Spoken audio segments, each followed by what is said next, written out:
What's up, everybody? How's it going? How's everybody doing?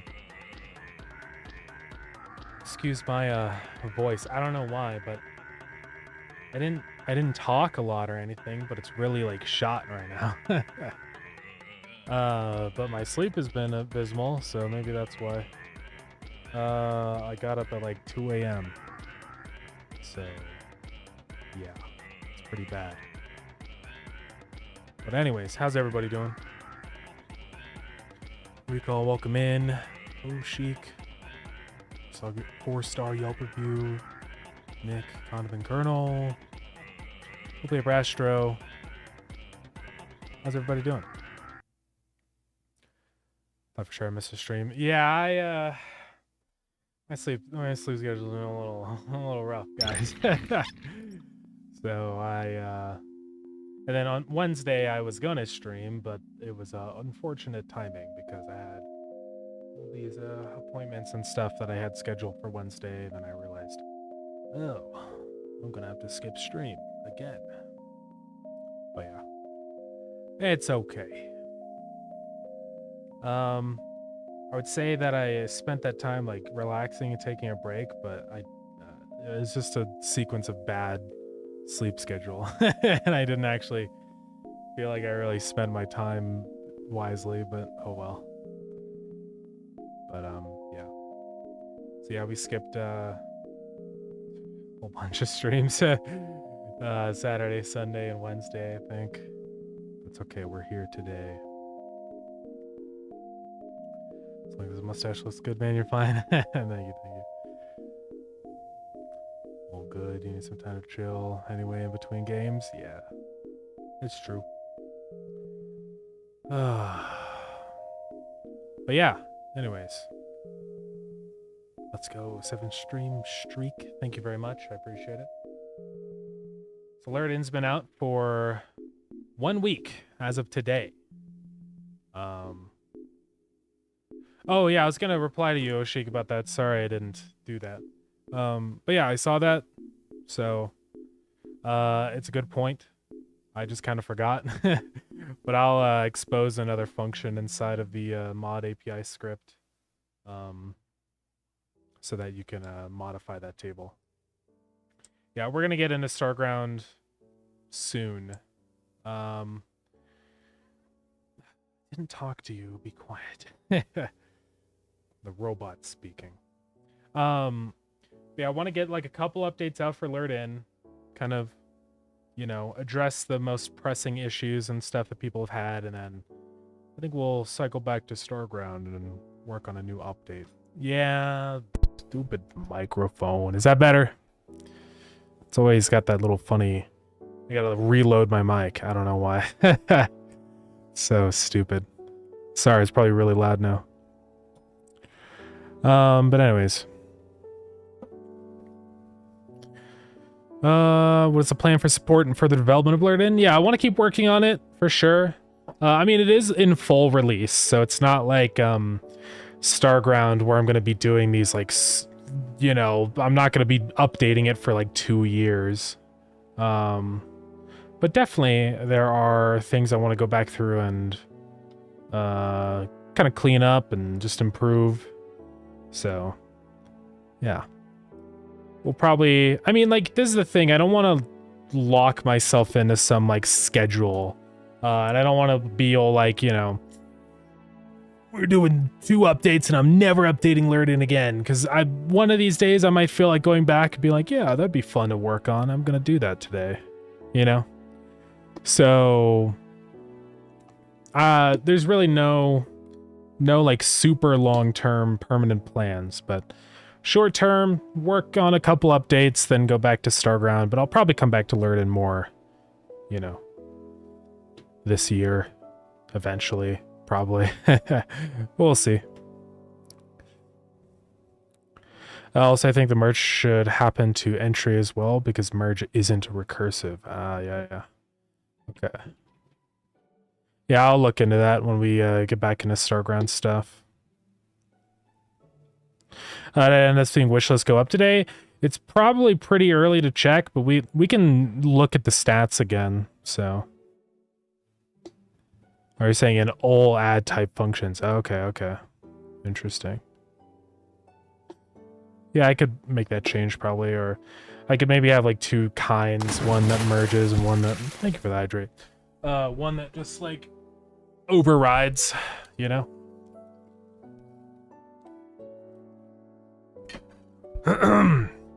Thank you for the hydrate.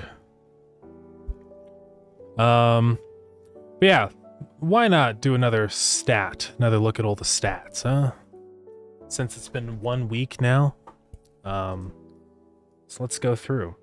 We did send in a request for the Steam Deck stuff. It's playable. There's one thing that stopped it from being verified, which was one word. It's ridiculous. But if you go in here, it shows they have like a screenshot. Where was the screenshot again? Oh yeah, right here. This is why, because I said click. I said click in the tutorial. And click is like a keyboard thing, and so technically that counts as like an incorrect glyph. But you know, click, I mean, come on. That's not a big deal. But whatever, it's too late. Hold on everybody.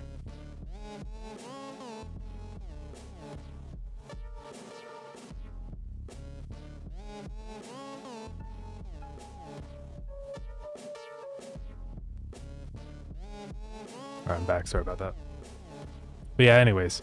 So I went through and changed the key. Now it's just gonna show like an image. So I just reworded it so it's like, use this input on the tank. Press blank on the tank. Just so there's no issues there because it's stupid. But yeah, anyways. Like Minecraft support for 20 years confirmed. Maybe, you never know. We'll see. I want to take a enjoyment first approach, you know, to making games, which is I will work on the game that I have fun working on, right? So if I feel like working on Lured In, then I'll go back and work on Lured In. Yeah. I hope so. Not gonna lie, when I saw the notification earlier, before I could tell you about the stream, I got so excited. I'm like, I just won a big lottery ticket. Let's freaking go. Yeah, that's epic. It is really cool to see him play the game. For anyone that didn't know, there's this person, Scooty. This person just played Lured In and streamed it, which is pretty fire. So, and they're pretty, they rake in some pretty crazy views. But yeah, they're streaming it on Twitch and YouTube. They played through the whole game, 100%ing it. So yeah, very epic. So yeah, I don't know if he's gonna turn into a video or not. You never know. He actually said in the stream, I watched the whole thing. Just depends on how the VOD does. So watch the VOD, guys.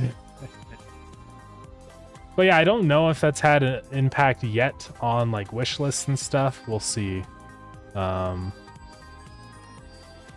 You should make the sequel Lured Out where the fish catch the humans. It'd be like a horror game. That'd be awesome. Oh man. I was trying not to reveal you were in there, but once you talked twice, I was like, it's fine. Yeah. I tried to stay anonymous for a little while, but then there was some like questions that came up and I was like, okay, I'll answer this. Well, it's because of the Trillionaire achievement. You know, something that sucks, I just saw on there, we just got a negative review because I removed the Trillionaire achievement. Which I was like, man. Unless they just removed it. Sorry. Sometimes Steam doesn't like update reviews right away and stuff. But this person left the negative review because I removed the Trillionaire achievement. Because they spent days grinding for it. And that's like the reason I removed it. Because I'm like, basically no one had it, and it was unfair that it was the only one you had to just sit there for days trying to get. I was like, this is just a stupid achievement. So I removed it, And now we get a negative review for that, which is just like, man. But it is what it is.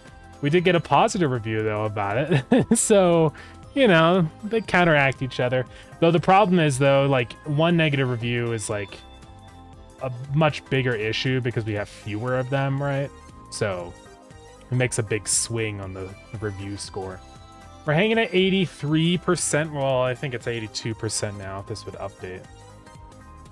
So my goal with review scores is do not go below 80% because then it'll stop showing very positive and it'll just show mostly positive, I think, which is a bruh moment. So we're going to try and avoid that. My focus right now is adding in a bunch more Ascension and stuff, so hopefully that'll help. Maybe I'll respond to some of the older negative reviews and be like, I just added a massive expansion to the Ascension, so check it out again. Yeah, we'll see. Developer joins stream a popular YouTuber and deletes their save mid-session. Oh, it's like the Markiplier, like, what's that game called? Welcome to the Game or something. As like the developer went into his game while he was playing it and like messed with his save and stuff. I was like, what the heck? That seems like a massive security risk to have a way to like directly access somebody's computer. That's not good. That's like super scary that people do that. After about 10 minutes, once they warmed up to alert in, they loved it from what I was reading. Oh yeah, are you talking about Scooty? Well, he's just one negative review and not a lot of negatives because you had that achievement. Yeah, I mean, that's the thing, right? I think even though we got a negative review, which is a bruh moment, I think overall it's the right move because it was just unfair. I know people didn't like that achievement, so. And then watching him play through, trying to 100% the game, I was like, oh, this is... All right, I think it's time to remove it. So, welcome to game 2. Yeah, I think that's what it was. That's insane. Yeah, let's look at the stats on everything. So things have been going pretty good. We are now at $66,000. It's pretty crazy. So I'll probably end up with 50% of the net, right? So that would leave us at 54, around 27,000 profits to me, probably. It's not too bad. You know, you pair that up with Starground income, which isn't a lot to be fair, but I think I'll probably be hitting I'm hoping for $40,000 earnings this year, you know, for my profit. That would be quite nice. Because like last year I made like 20,000. So if I could double my salary, basically, that'd be pretty cool. But yeah. And wish lists are at 40K.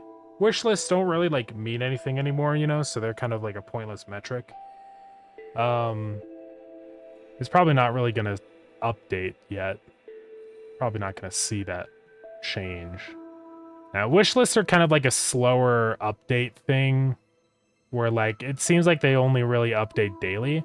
Now, sales though is something that we can actually see live, sort of, because I can look at past 3 days and you can see what that looks like past week, right? So this is all of our sales.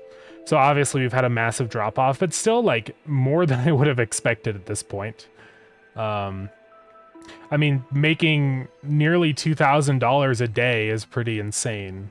1 week past launch, so I'm pretty happy with how that's gone.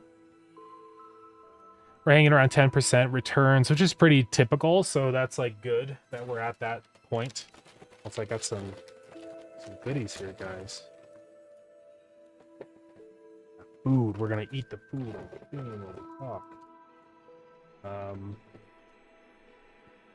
You being alive, you popped in there, glad you... Yeah, I wanted to go in and... I tried to stay anonymous for a minute. Hold on, guys, we gotta... take up the Invisalign. I'm so tired of my Invisalign. I'd love to get rid of it soon. See, also now you can hear the Invisalign makes me talk bad. Lispy. But now I can say my S's. It's crazy. But yeah, overall, I would say the launch for Lured In has gone pretty well, and we're on a good pace right now to make a lot more than Starground ever did, which is great. So yeah, and all that in 6 months versus 2 years. Well, almost 3 years. So it's pretty insane. So yeah, I think that's a success in my book. Still have to finish Starground though. As much as I don't want to. Gotta go back and do it. So we'll be doing that. I have a McDonald's chicken sandwich. But anyways, so we're gonna work on some new things for V1.1 today. And like I was saying earlier, the main goal is going to be new Ascension. So I actually already added like 2. I want to just add in a bunch of new things, because I don't want people to complain that the Ascension is worthless anymore. So I wanted to be like, whoa, there's like so many things to get in here, you know? So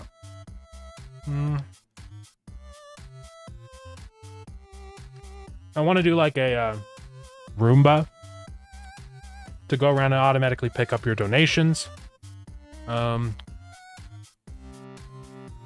I have the list here. A couple different things here. I already added these 2, so the Scientist. I don't know if anyone's seen the Scientist yet. I don't think so. But I'm going to showcase that. So we got that guy. I want to do one to increase the value of what the chef is offering, just kind of a way to like make him even more worthwhile.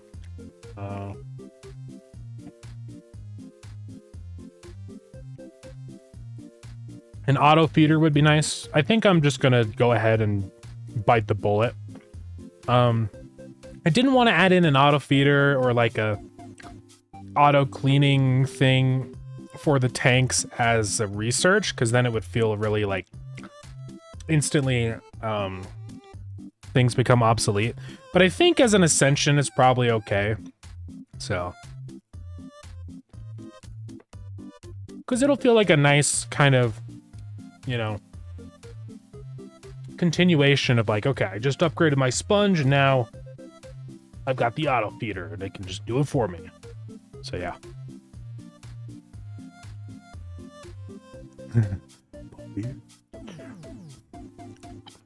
I could see the YouTuber Wallygug play Lured In. Oh yeah. I have not heard of them.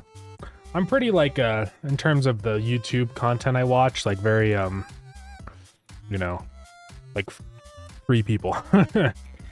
Oh yeah, I think I've seen this channel before. I don't know if I've ever seen. Yo, thank you for the follow. I appreciate it. I can never remember if I've like seen these videos or not. You know, honestly, I don't really watch a lot of incremental games, right?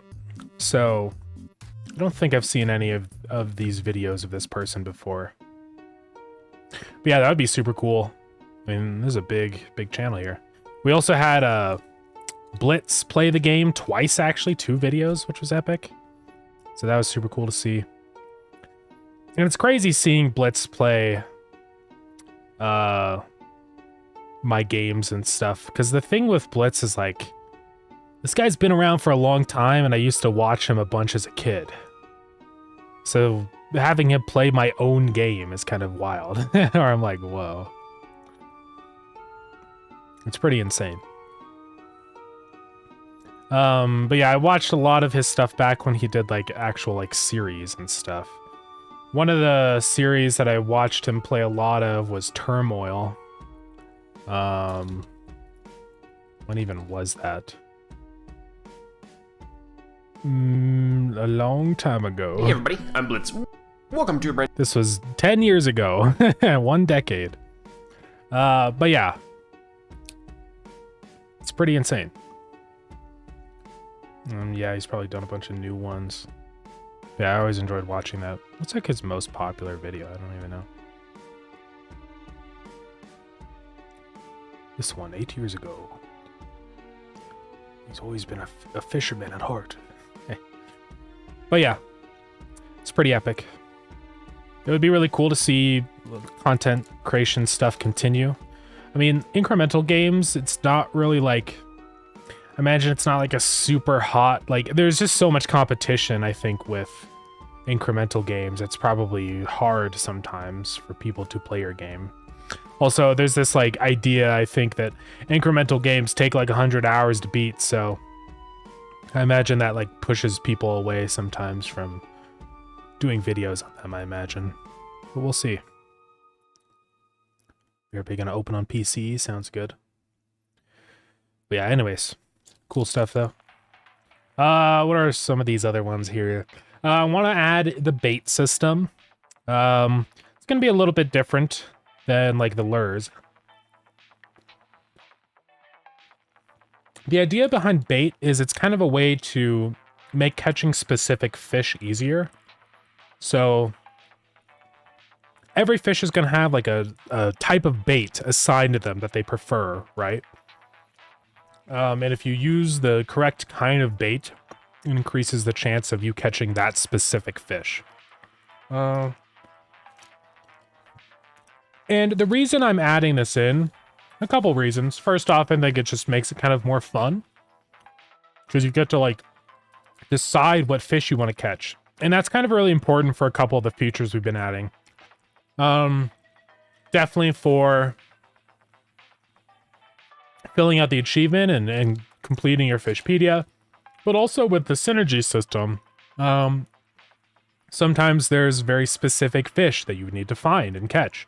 So having bait like that is a way to handle all that a lot easier.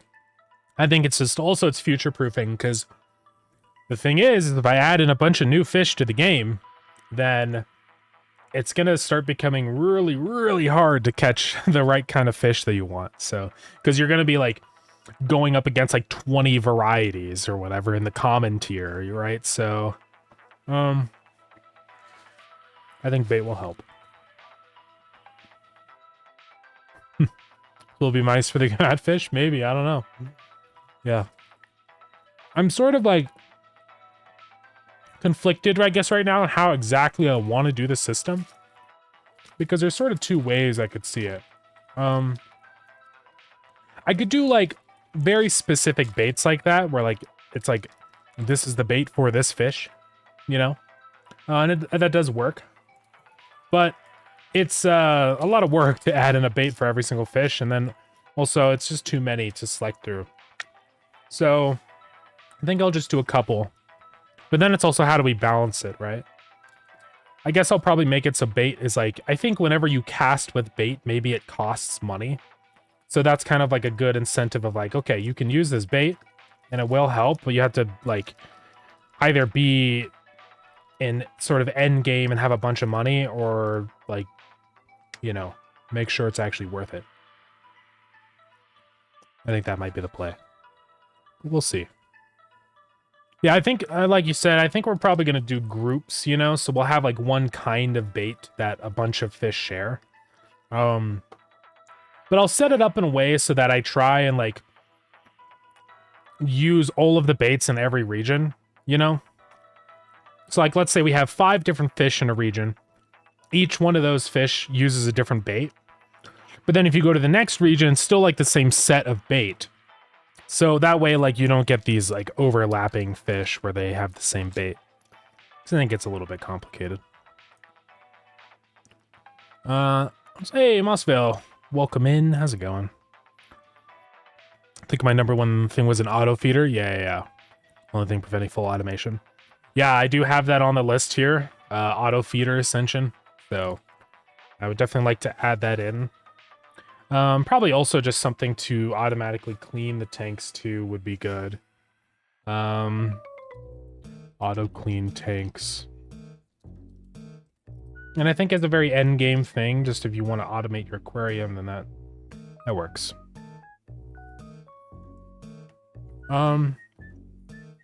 And then some others that I have in here. This is something I'd like to do, where tank decorations will boost fish. And I almost want it to be a tiny bit like the synergy system, but slightly different.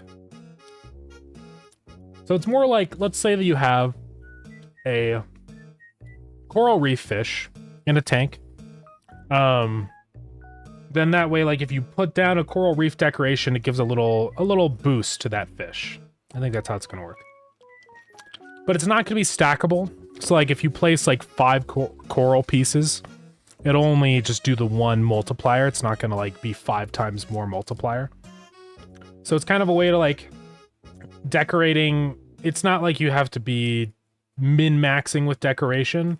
You can just kind of decorate after you hit the minimum. But then it still makes decorating feel like it's a little bit more worthwhile instead of just being purely visual. So I think that's the plan there. Could also change it up big and make some of the baits like those pellets you throw in the water to attract, for example, carps. Oh, yeah. It could be neat. Yeah, having some like you throw and some you attach to the hook. I'll have to think about that. I mean, I honestly might do that as a whole separate kind of system, like a chum system, right? So maybe that would be cool to explore. How sales and reviews been going? To be fair, I'd turn off tank leading. Appreciate the option. Yeah. Sales and stuff have been pretty solid. We're at 88 reviews. We're at 82% right now. My goal is to hopefully stabilize that so it doesn't drop any lower, because if we hit below 80%, then that's kind of a downside, a problem. But sales have been good. We've made 66,000. I'm not gonna get $66,000. It doesn't work that way. I'll probably end up with 50% of the net revenue. So about 27,000. Which is pretty good for only 6 months, I feel like. And it's only been a week. I mean, of course, week 1 sales are like the biggest peak, but over the course of the next 6 months, I'll probably make a decent amount still. Hopefully. We'll see.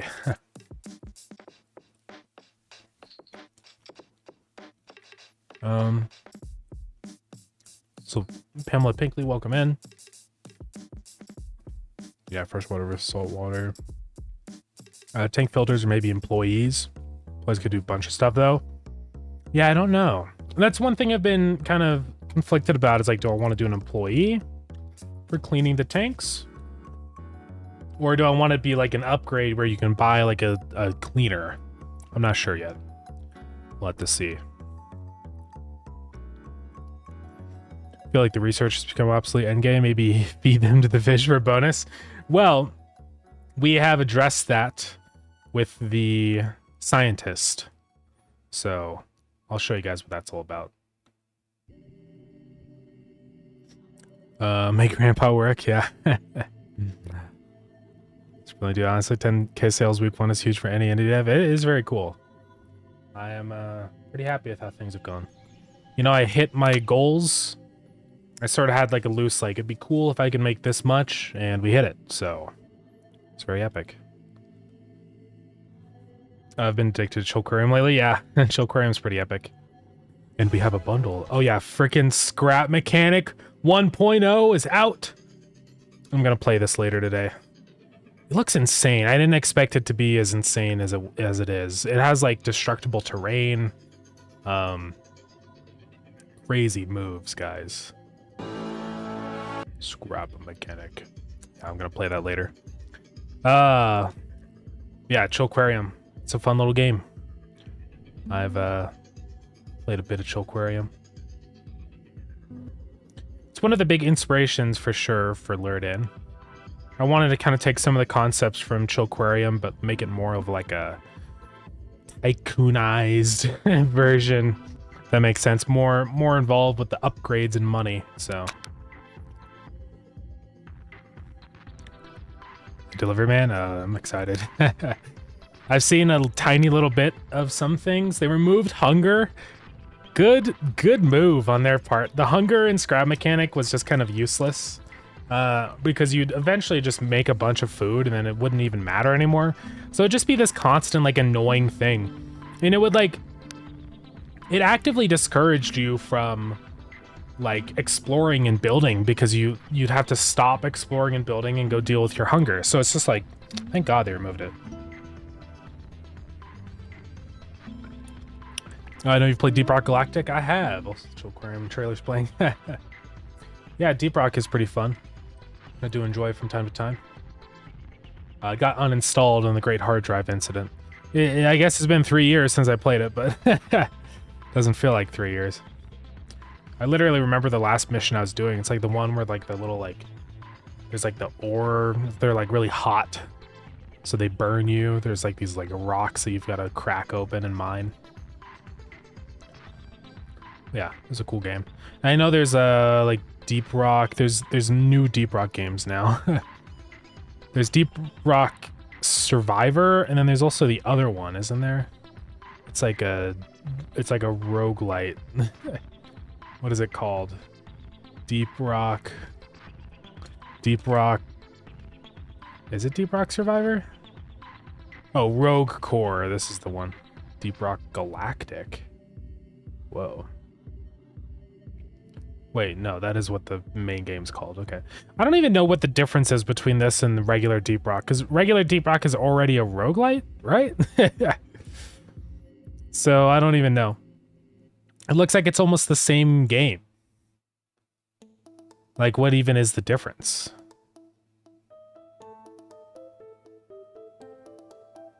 I don't know.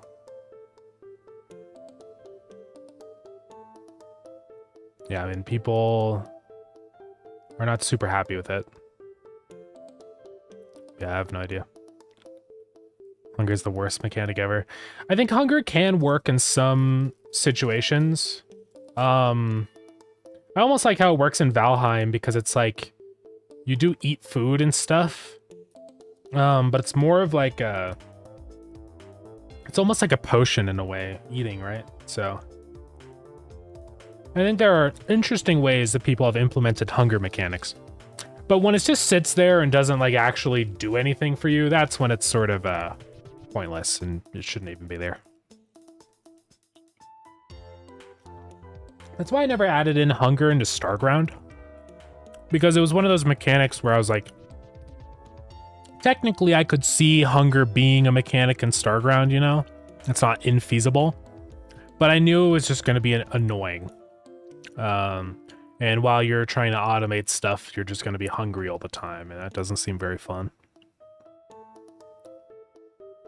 I didn't like this last update because it lags my PC. Oh, man. That's always the worst ever when, like, there's a big new content update and you can't even, like, run it.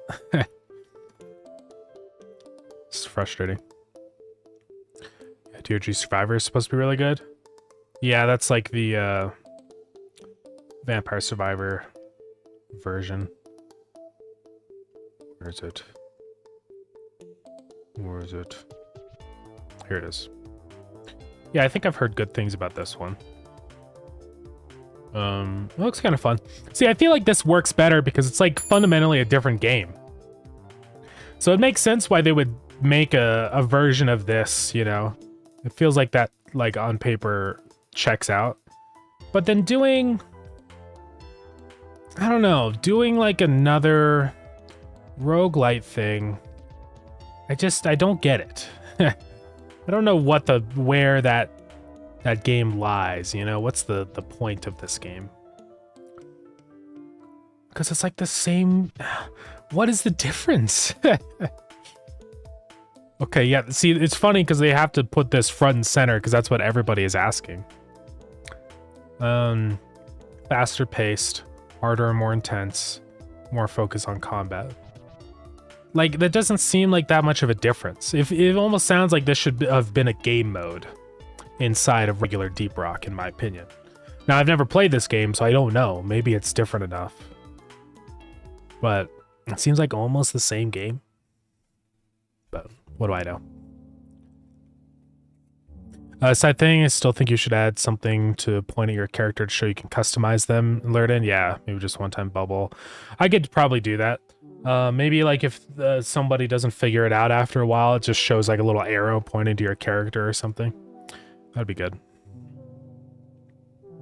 Roguecore is roguelite with limited time between levels. Oh, okay. Interesting. Yeah, I don't know. I don't know if I'm ever gonna play this one. I think I'd rather just play regular Deep Rock. We're back gonna get food, do it up. There's no combat in a fishing game. That's true. It's originally a season thing, but then it changed the gameplay too much, so they made it standalone. Ah, okay. That makes sense. Okay, so this is the new NPC right here. They are called the Scientist. So there's an issue with Lured In, which is after you finish all your research, it just kind of sits there forever and it doesn't mean anything anymore. So I decided that we were going to change that. So now this NPC will walk into your building and they propose a little trade. So they'll take a big chunk of your research and give you a random fish in return. So the reason I did it this way, I could have just done cash, but I felt like that was kind of lame. I don't want research to just convert into money.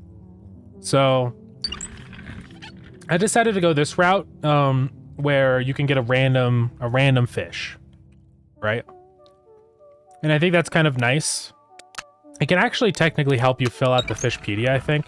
It's still like way more efficient because it uses the same rarity like calculation, so it's way better to actually just go fish manually.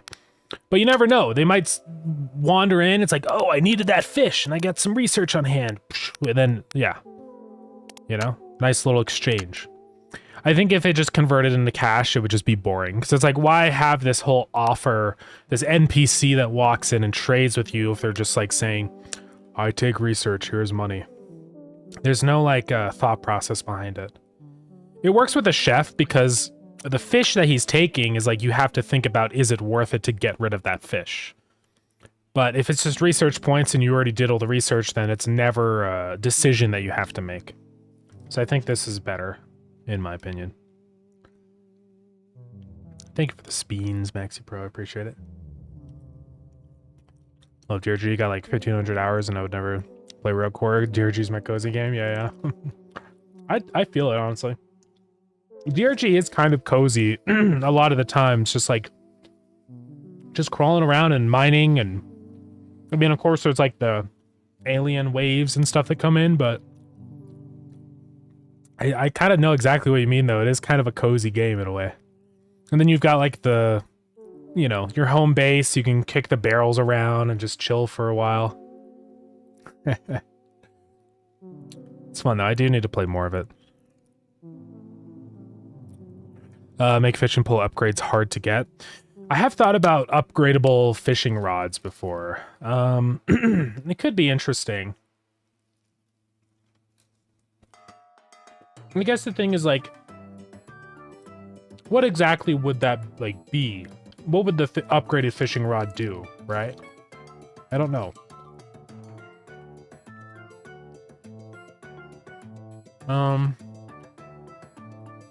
Yeah, I just don't know. Maybe like I could see maybe to get certain fish, you have to have a better fishing rod, but I don't know how that mechanic feels.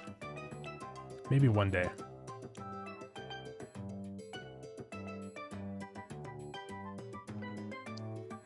The DRG for 300 hours too, so I can play more. Yeah, that really sucks. Ugh. Yeah, and PC hardware is so obscenely expensive. It's not like a, you know, 10 years ago you could just tell somebody like, you have a very old computer, go buy a new one. It's not that expensive. But now it's like, you can't make that excuse anymore because RAM is $400 for 16 gigs and a graphics card is $1,000. So you're looking at thousands and thousands of dollars for like an okay gaming PC, not even like a top of the line. It's insane.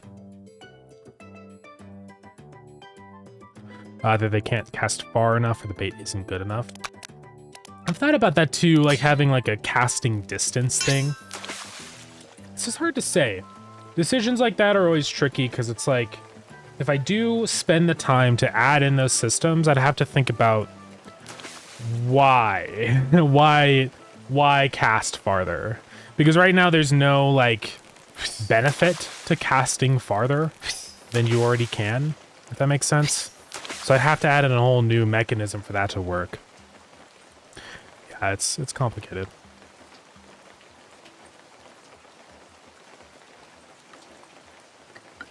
Say, Spencer, welcome in. Casting speed and casting distance for more multipliers. Yeah, that's true. Could like get more of a multiplier depending on your distance. The only thing with that system though is then it kind of discourages you from using the water events, you know? Because it's just a matter of how far can you cast. Which is a little disappointing. Also, we're kind of like at a limit for how fast you can catch fish.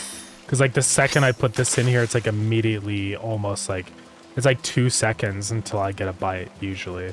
Depends, if I'm next to like an event in the water, it's really fast. So honestly, I think what would make the most sense here is if you have a upgraded fishing rod, maybe there's like a chance to skip a mini game, you know, or something that would make the fishing process a little easier and faster.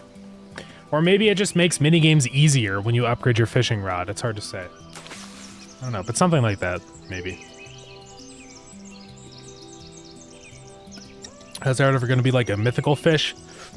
I have thought about adding in mythical fish. And if you actually look at the code, you can see I commented out the rarity. So I had it at one point where it's common, rare, legendary, mythical. But legendaries were already pretty freaking rare, and so I was like, well, I'm gonna hold off on this for now. But I think with the introduction of baits and stuff like that, and all these other systems we're gonna be tackling, I think mythical fish become a reality again. So, yeah, I think we could do that eventually. I think mythical fish would be mythical fish, like fish that are not real fish, right? So you'd have like scary sea monsters, you know, the Kraken or the Loch Ness Monster, you know, things that aren't real, I would imagine. Because it's like, it's myth, right? Flying fish? I don't know if flying fish will be... I mean, flying fish are like a real fish. Unless you mean not the flying fish. Which is a weird fish that's got wings. It's kind of crazy. Yeah, you mean literally fish that fly like it has wings? Yeah, I think it could be fun to do it in that way, mythical fish. I don't think people would be too... I don't know, it's always hard to say. Are people going to complain if there's mythical fish? Maybe what I'll do is make unlocking mythical fish in Ascension. So you can't actually get them until you've unlocked that. Because then it's sort of like, you know... doesn't feel as like... how do I put it? Not real. I don't know how to explain. I think it'd just be a nice step up in progression anyways, too. Since it's a rather value should increase every update so it stays relevant. With the mythical fish. Yeah, definitely their value would be pretty insane compared to legendary fish and stuff. The only thing I worry about, though, is making the Fishpedia impossible to fill out. But I think with the bait system, like I was saying, I think it should be doable. But yeah, I want to add in a bunch of these. I wrote down 5, but then I was thinking, like, why not do more than 5? So we might do a bunch of these in here. This, I think, should be a relatively easy one, just seeing how many fish are in the pot when you're in the aquarium. It would just be nice to know. Because then you can just like look in the travel menu, and right now when you put down a pot, let's buy the research. give myself a small modicum of research. Oh yeah, also we got some new cool effects in here for unlocking things in the research. Watch this, guys. Are you ready? Oh. Oh. Pretty insane. Because yeah, basically then what it would show is like here it would show like 1 out of 2 or something on the little next to the pot. I think that would be nice. So we could add that in probably pretty quick. This would be inside the region panel. Is anyone even still working the wiki? I don't think I've seen any updates on there for a while. Yeah. I mean, to be fair, like, I feel like, luckily I've done a good job of making Lurden not a wiki game. It really does feel like a lot of the time Starground is a wiki game because there's, like, a lot of, like, mechanics and stuff that are hard to figure out. But with Lurden, there's information everywhere. Like, you've got the Fishpedia, so there's no confusion about where to catch fish or what they're worth or any of that stuff, right? So there's just isn't like a huge need for Wikipedia, which is good. I mean, in an ideal world, we don't even have a Wikipedia, I suppose. But yeah, I might go through all this someday and work on finishing it. We'll see. It's just hard because I add new stuff and then it becomes irrelevant. So, or I tweak the values of their income and stuff a tiny bit, and it's all over.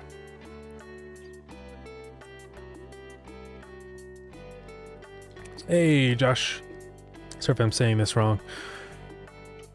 Joshuak. Sorry if I said that wrong. Welcome in. Yeah, I saw you over in Scooty's stream. Yeah, that was really cool seeing him play through the game. Yeah, welcome in. Wikied in. Yeah. The game in here is still kind of fun. Where is that? Oh yeah, let's go to the mini games tab. Let's guess the fish today. Let's start with something crazy. Mola mola. Okay, it's a common fish. It is not in the ocean. It's not a saltwater fish. Let's guess like the sockeye salmon. Okay, it's freshwater, not in the river. Oh, it's less than the mola mola, more than that, so... What fish is this? It's more than the sockeye. Is it the... But it's not the river.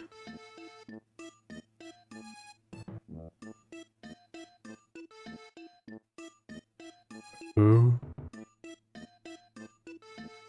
What could this be? Well, let's just keep testing zones. I don't think it's like the... Well, it's not the Arapaima, so it would have to be like the, whatchamacallit? Piranha. Okay, it is the jungle. I think I misinterpreted this arrow. Oh, I guess the piranha is so much smaller than the mola mola, he does just make less. Okay. So it's a pot fish, so my guess is going to be the pleco. We got it, guys. This one is pleco. Developer plays game based off of his own game. It doesn't know the game. It's crazy. Man. It can't be fished, yeah. I remember guessing a legendary, and only the rarity was right, but there were only 2 legendaries in the game at the moment. Yeah, it's crazy. What do you mean, Lurdle? It's Lurdle. You've never played Lurdle? It's epic. Okay, so let's go into the region panel. So what we're gonna do right here is we're gonna add in a label that sits here below this little icon, and this is gonna show you how much you have. So we're probably gonna have to do some reorganization here because we've got this name label, and then this sits here, but it's all buggered up. We got to do a VBox container. And then put the region icon in the VBox container. And then now we can put a label beneath it that says like 1 out of 10 or something, right? Now, here's the problem though. Let's see. Oops, horizontal should be centered. I have to make it so this starts in center, I think. Because then when this text is gone, yeah, it'll look good. So I'm going to change this to hot label. Now, I probably just messed up the references to everything in here, unfortunately, so I'll have to fix it all. So before we were referencing region icon here. Anything with region icon has to change now. Because now it's under VBox container. All right. So those two are good. That one changes. I think it's only 3 references, so it's not a big deal. Alrighty.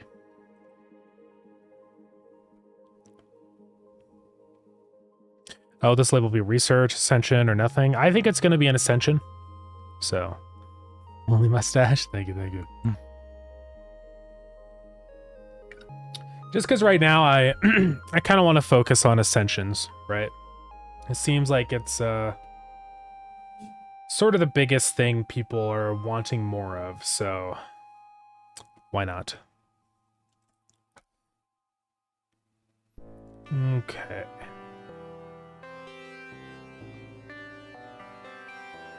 I mean, probably. I don't know. What do you guys think? Should it be Ascension or Research? What type of game are you working on? I'm working on Lured In. It's out on Steam now.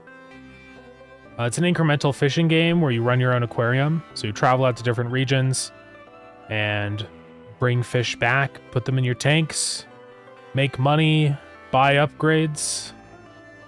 Yeah. That's what it's all about.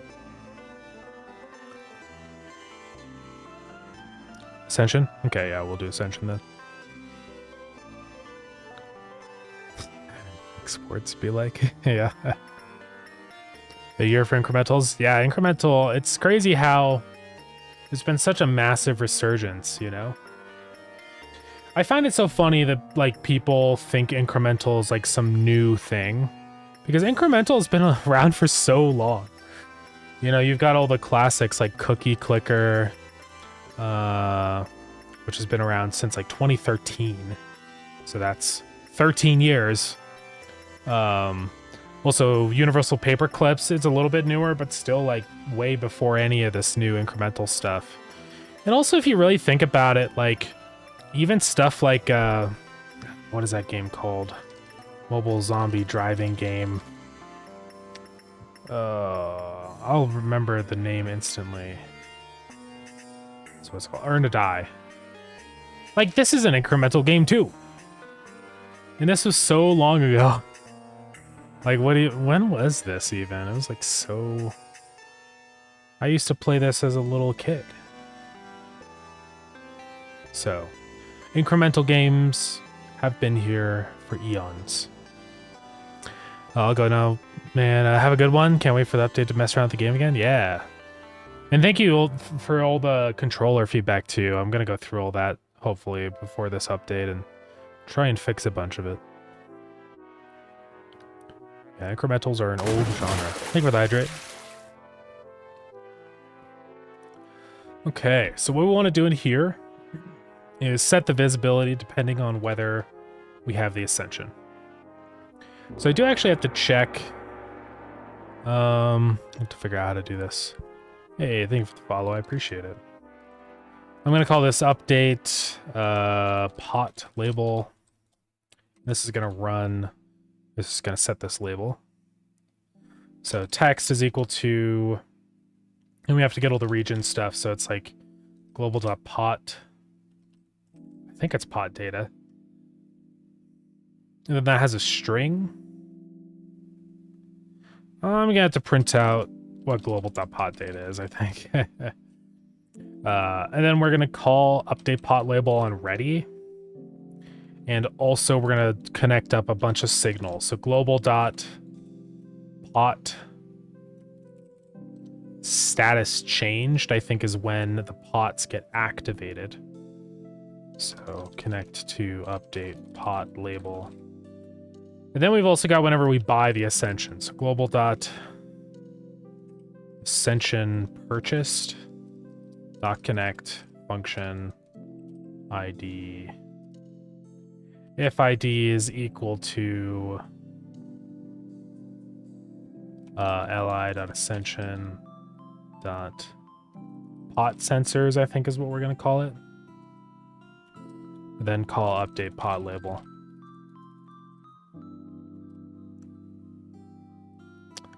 Alrighty. Then that should print it out in there. So let's go ahead and do that. Well, so let's do one more thing in here, which is if global.get ascension level ascension.pot sensors is, well, let's just go ahead and set this to be equal to that. Visible is equal to that is greater than 0. Alrighty. Save that. Then we have to go actually add in the Ascension and the Ascension tree. So I don't know where exactly I want to place this in the Ascension tree. Probably right after Synergies. Synergies is going to kind of be the branch for, like, mechanics, right? Did you get inspiration for the Starground character from Fez, character, Forager, or just a general white marshmallow guy? I mean, of course, Starground started off as being sort of like a reinterpretation of Forager, because I was just really disappointed with how Forager was abandoned. So definitely, I mean, that was a part of it. But I didn't like make him the same guy. The guy in Forager is like a square. I guess there's like some old screenshots in here. In the new update, the new version of Forager, he's more like smoother and rounder, but he's like a little square guy. And I've never really played Fez or anything. I don't really know anything about Fez, so, but apparently the Starground guy, he does look like the Fez guy. A little bit. So, I didn't mean for the Fez guy to look like, or the Starground guy to look like the Fez guy, but it just kind of happened. But I think this is the thing about these games, is that it's such like a non-unique design. I think it's just a lot of games end up doing the same character design. You know, I don't know if Forager really took the character from Fez. I mean, maybe they did, but it's pretty easy to just draw a little guy who's white. And then you're like, oh, it's the same guy. I can't believe they took it from that game.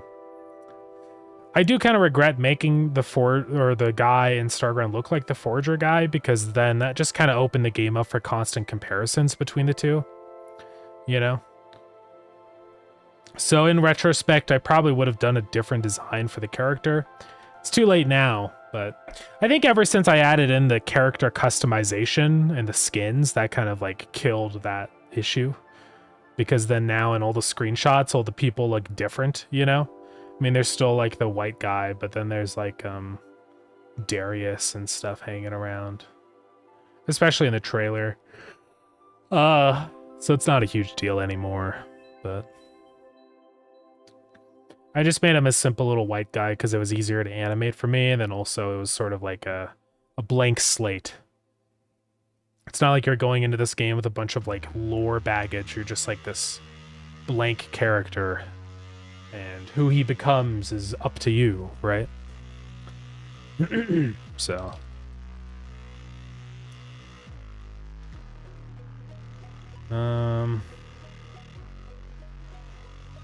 See how many fish are in your pots. The travel menu. This will be a pretty cheap one because I'm not gonna. It's like a minor upgrade. Ascension synergies. All right, and then we need to draw an icon for it. There's a new epic icon, guys. I added in a synergy that makes it so your NPCs like arrive at your building faster. Okay, so let's do...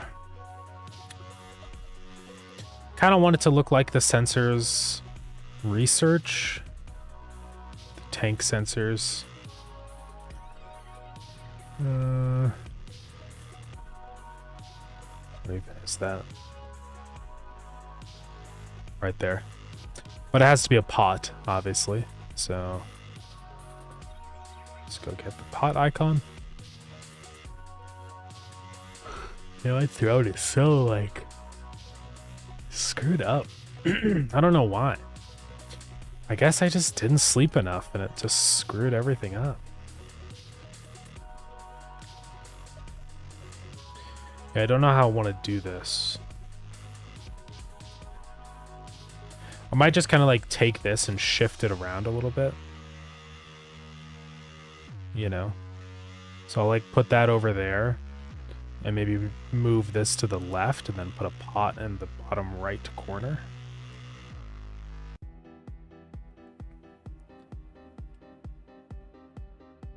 That's probably how I'll do it. So I put that there, and then I think I have another icon that would work better for this, like the capacity icon here.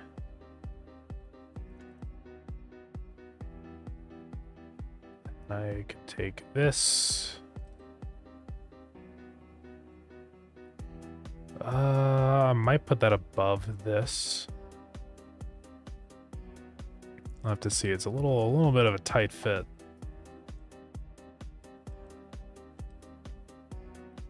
Because we need to maintain that 2 pixel gap over there. Or 1 pixel gap, whatever. Might just do a really tiny pot. We have the tiny pot in here. BRBM, work a bit, see ya, 30 minutes, I'm also gonna lurk. Sounds good. Thank you for coming in, I appreciate it. Where was that one icon? It was the food. God, I'm so tired.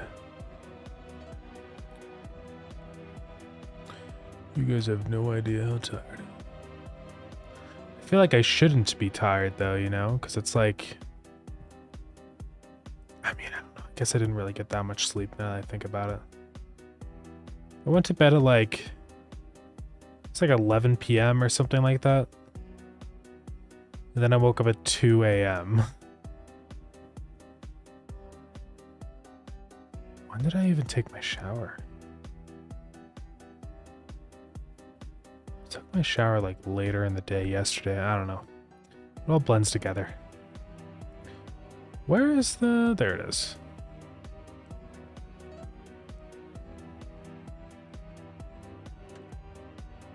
Okay.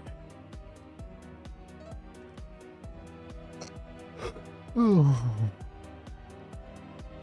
Could probably just put this here like that. It's a little bit small, but it'll be okay. Oh yeah, also shift this down a pixel. Icon pot sensors.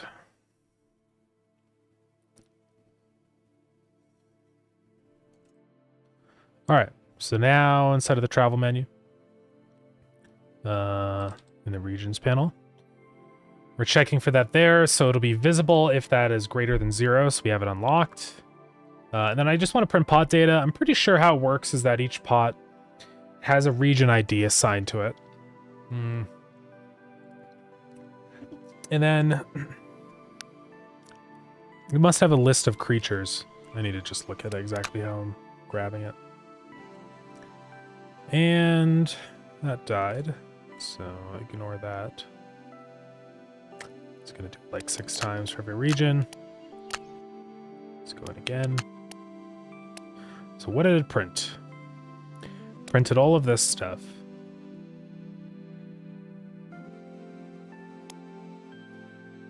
Okay.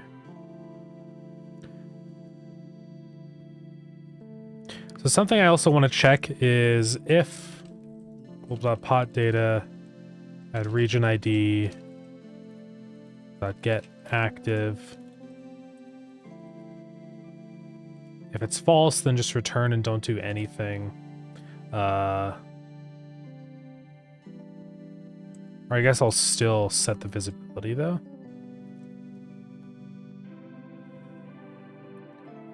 I'm gonna have to change this a little bit. Let's see.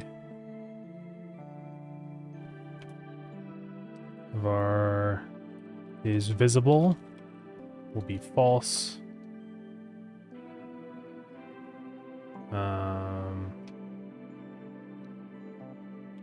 If not is visible, then return.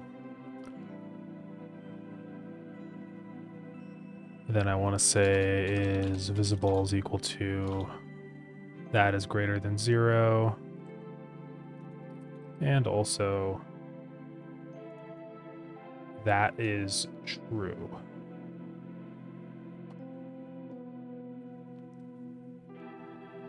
So that's going to be equal to is visible. Then if it wasn't visible, return. Okay, so it's got this list of fish in here. I need to figure out what the pot capacity is, though. I think there's a function. It's like get pot. So get pot limit. I don't know why that doesn't have another underscore. But that does work. Base pot limit plus the upgrade. Yeah. Let's go put that in. So we're going to set this text to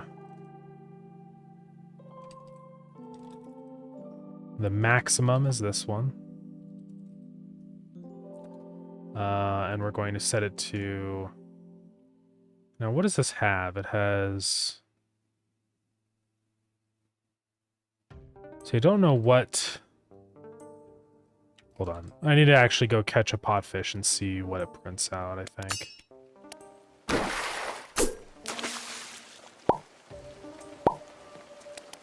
Okay, so I have two things in there now. Didn't seem to update.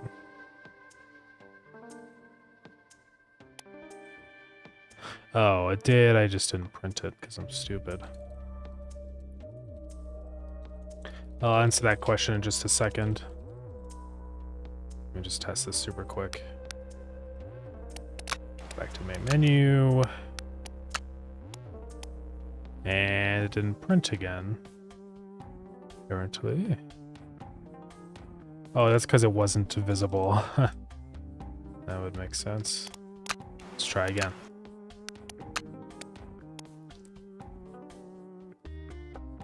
Okay, so it's just fish.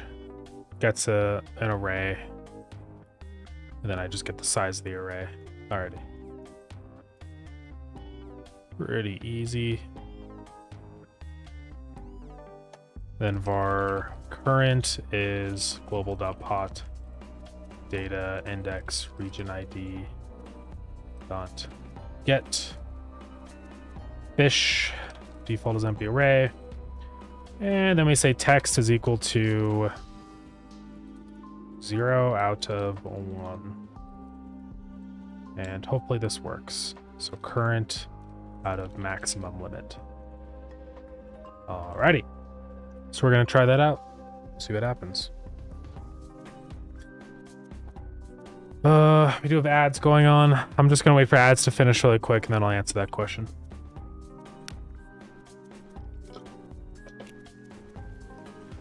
Oh, my eyes are burning. I do like how I did the weather because if you see it raining on the main menu or like stormy and then you go into the region, it actually is that weather. It's kind of epic. All right, so when we're in the travel menu, you can't see it yet, but if I go and get that ascension, it's got the same icon. Boom. Then I go in here. Okay. I needed to say size. But hopefully it should update. If I say pot times 0. Okay, it did not update. And that is because think pot status has a region ID. Yep. So what we're gonna have to do is check that region ID. So pot status changed, function check ID. Then say if check ID is equal to region ID, then update pot label. All right, ads are over, so I will answer that question now. So how do you decide when the game is good enough to release? That is always really hard, you know? And I think sometimes you've got to just release it, you know? It's always really, really difficult. Because it's one of those things where it can always be better. You can always tweak things a little bit more. And it just ends up being this like infinite cycle of it always working towards something slightly better, but then never actually getting it done. So it is really hard to decide on that. I think the big thing is just giving yourself a deadline and really focusing on the most important things throughout development, right? Because then by the time the release comes around, you know that the game has the stuff that it needs to have, and you didn't waste any time on extra fluff, extra scope creep that wouldn't have actually contributed anything. That's always like a really important thing. I always try and like think of this as like develop the game like it could just release at any second, right? That's sort of the way I feel like developing works best for me, where it's like just make sure that the game is always playable at every state. You know, and it's totally fine if it's not fully there yet, you know, if there's more features and content and stuff you want to add in. But I think kind of following that mindset is good for a lot of things, for like play testing and having a demo ready and just making sure you're not doing stuff that doesn't matter. So yeah, that's probably what I would say. Again, it's always really hard to say, right? But and I think a big thing too is like just play testing, you know, checking with people. Play testers help a lot. And if you're still like having major issues with play testing, then it's probably not a good time to release, you know. But if things have been stable and, you know, people are enjoying the game and stuff, then you might be closer to a good release window.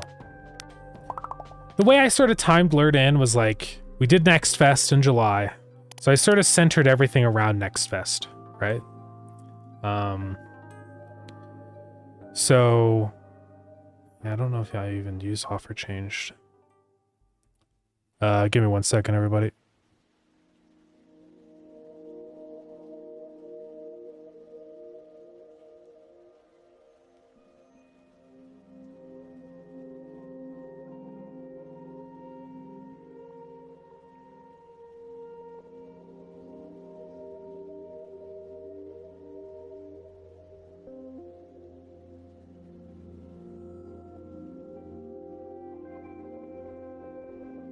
Sorry about that, everybody.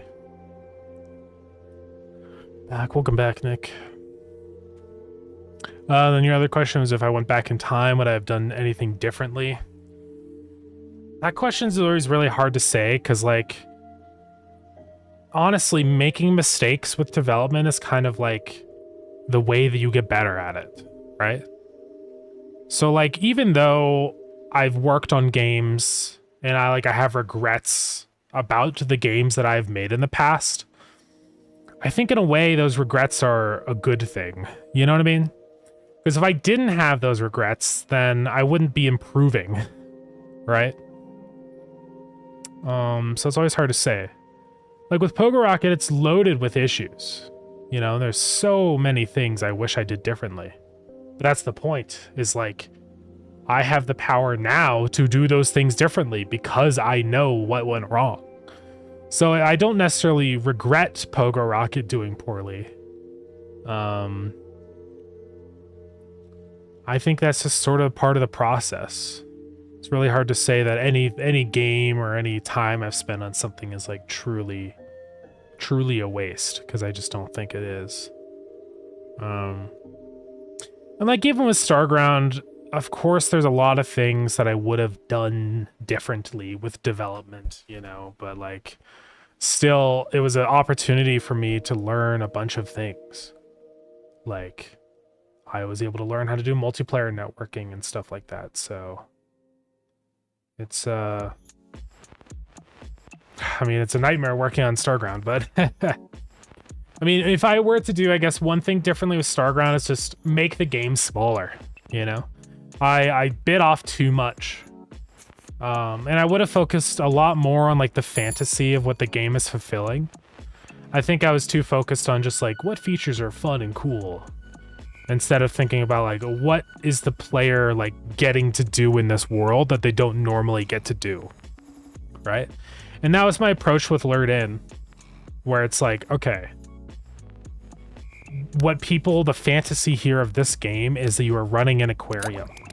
You get to fish, you get to go bring fish back, put them in your tanks, make money, build up your store, you know? That's the fantasy. I think that's always like super important to develop your game that way. It's like focus on not the mechanics, but the experience of it, right? Do I use any assets to make the game? I hear a lot of people use the Unity store assets, etc. I don't think I used... The only assets I really ever use are shaders, just because sometimes there's really cool shaders. But like as far as sprites and stuff like that, I don't know, I searched Google. I never ever use asset packs. It's not necessarily that asset packs are like bad.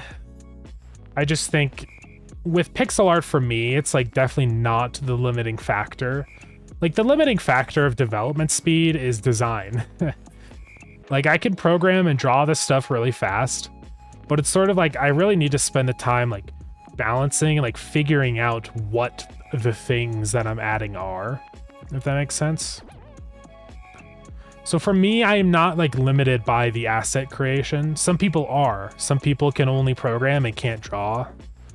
And in that case, then I say, you know, take a look at asset packs, because they can be helpful. But of course, asset packs always come with downsides.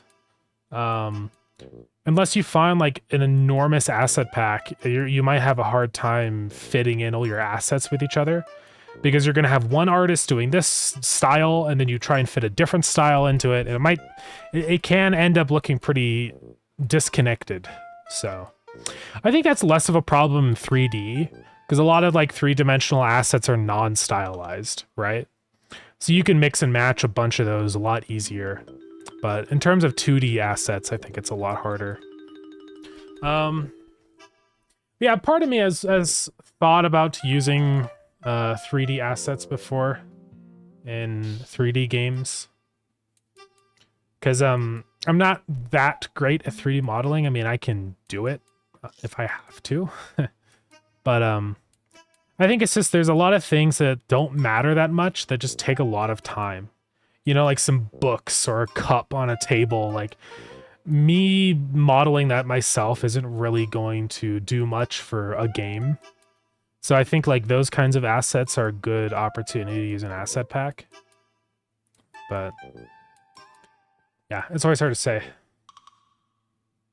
It just depends. I would try and like, yeah, use asset packs if it alleviates a problem for you. Like if you can't draw stuff and you don't have the time to learn how, then that's what asset packs are for. And same with modeling. Yeah, I didn't really use any assets also for Starground. I used, again, shaders, but that's the only thing I've used. And even then, a lot of the shaders I use, I modify heavily anyways, so I don't know if you can necessarily say they're like raw assets. It's hard to say.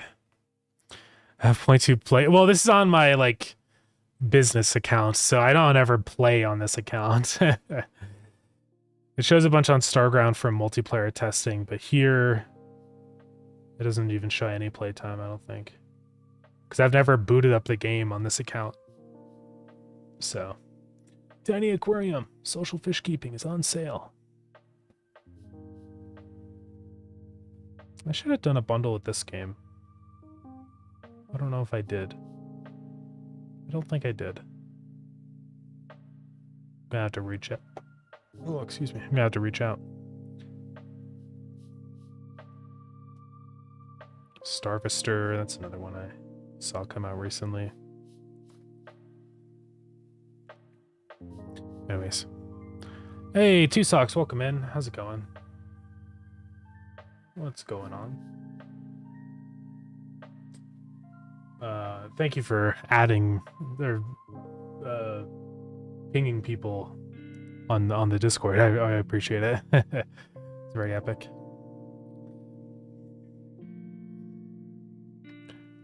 Yes, there were times, I'm sure you do, but I've been off more than I could chew. Frank Sinatra, yeah. Fits on a star ground? Yeah. That's true. Yo, Meowletary, welcome in. How's it going? How's the crick, crack, snip, snap? It's going good. Yeah. We're just kind of working on adding in new ascensions and stuff today. We just added this pot sensors ascension, so it lets you see exactly how many fish are in your pots before you actually travel to the region. Speaking of, I need to go set up the proper icon. Yeah, we got a whole big list of ascensions I want to add. I'd love to like double the size of the ascension tree. I don't know if we'll get that many, but we will see. I think it's clear that there are not enough ascensions for active online play. A lot of these in here are just for offline stuff, but that's not good enough. So yeah, we're gonna work on making that better. We got the taxis. That halves the time it takes for people to show up to your building. So, also went in and changed the icon for the government grants. Before it was like the researcher icon, but now I'm using that for the scientist, so I think it just makes more sense that way, since it is like actual research, not the researchers, so. But yeah, it's going good though. How are you after the launch? Got some rest? Were you cracking alert in all this time? It's, I don't know. I've been just so busy. I really haven't had like a lot of time to catch up on sleep or anything, so I am very, very tired. I got up at like 2 a.m. today, so it was pretty brutal. But yeah, I didn't really get a lot of sleep or anything. Just too bad. But hopefully, eventually, I will get some more. Not quite there yet. I don't know. It's not even like lured in necessarily that, I mean, it started the whole stretch where my schedule screwed up, but I just can't get it back to normal. It's so hard. What happens is like, I'll be super exhausted. Just like can't stay awake and keep my eyes open, and I pass out and I can only sleep for like 3 hours. And so then in like another like 10 hours, I'm exhausted again.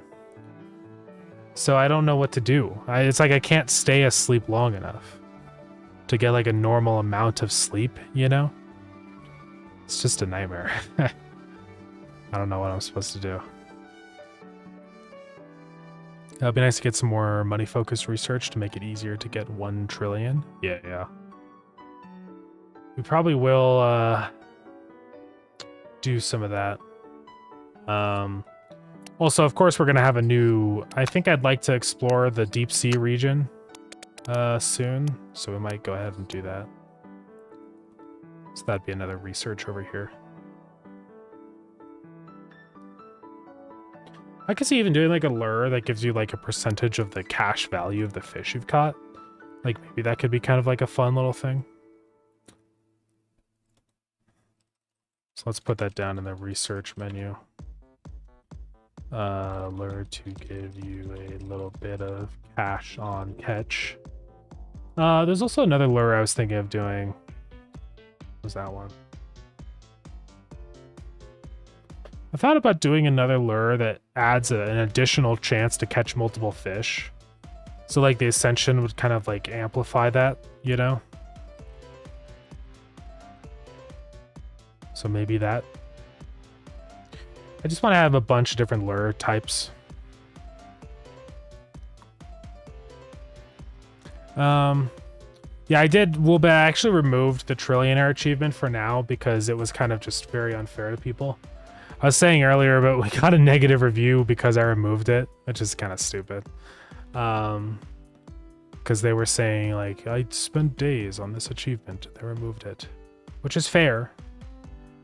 But it shouldn't have been there in the first place, you know? That's the real problem. So. But I'll add it back in eventually. I just need to add in more fishing regions for it. But I don't want people to... I don't want the game to be impossible to 100% right now. So. I was going to do some work today, but my eyes were bothering me, so I lay down and slept 12 hours. Sometimes that happens too. It's just so sporadic. If you don't already do cardio regularly, you could try doing that for sleep. It's funny because I've been walking a lot and it almost seems like my bad sleep coincides with me walking, you know? So I don't even know. It's been very difficult. Yeah, I have melatonin that I bought that I can take. The melatonin is weird though. Like, it doesn't make you tired in a good way. Like, when I take it, I feel like bad tired. You know? Like, normal tired, I feel kind of like when I snuggle up on my bed, I'm like warm, you know? And I like kind of fully relax and it feels good to go to bed. But when I take the melatonin, it's like it's like restless tiredness. It's bad. Where I feel like, oh, I'm so tired, but not in like a good way. I have no idea. Don't forget about bait too. Yeah, we're going to be adding in bait soon. That's going to be kind of a big system, so it'll take some time to implement it all, but I think it'll be cool. Sometimes adrenaline keeps me up for days. I haven't noticed melatonin doing anything at all. Yeah, it is hard. I don't know, man. It's interesting how, like, as a kid and stuff, sleep to me was just nothing.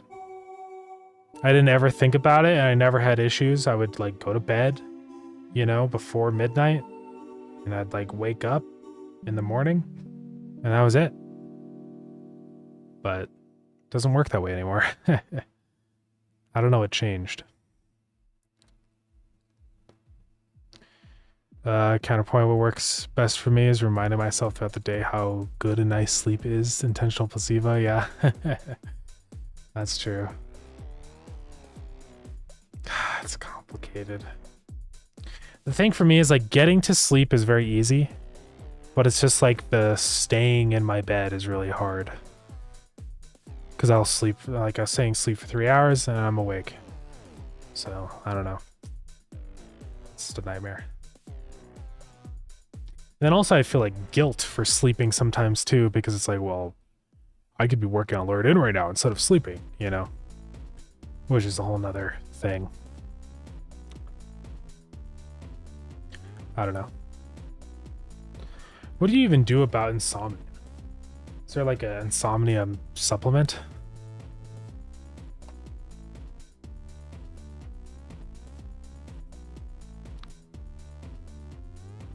How do you solve insomnia?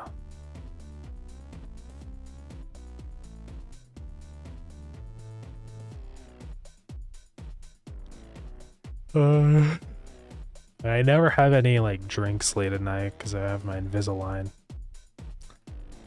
Turn off the phones. It's been dark and quiet and cool. I mean, maybe I wonder if that like, maybe that's like part of the problem is how hot it's been recently. I mean, I do have my AC now, but I have no idea.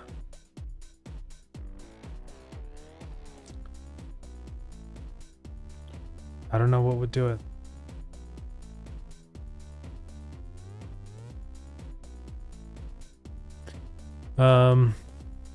Let's see. Will bait work like every fish has a preferred bait, and if you use that bait, you have a higher chance of catching them? Yep. That's the plan. I want to do it like that because I think just making it just catch fish faster is boring. I want it to be like a way for you to target fish, right? So it's like, okay, I really need to get this legendary crab fish, or not a crab because they're pot fish, but you know what I mean. I need to get this arapaima, but there's so many fish in this region that I'm having trouble getting that specific fish. So you can just pop your bait on and be like, oh yeah, this guy loves this bait, so I'll use this bait, and then it increases your chance to get that guy in particular.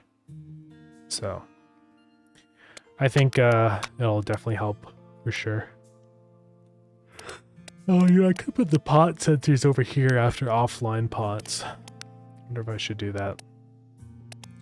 I don't know, maybe. I can rearrange these pretty easily, so. So we've already got 3 new ascensions so far, so that's a good start. I think this one should be pretty easy, increasing the value of the chef's offer. I think I'm just gonna like double the value of it, so. What would the ascension for that be? So it would be the chef is making more money. Maybe like gourmet meals, you know? And actually, we already have an icon for that too, so it'd be really easy to add.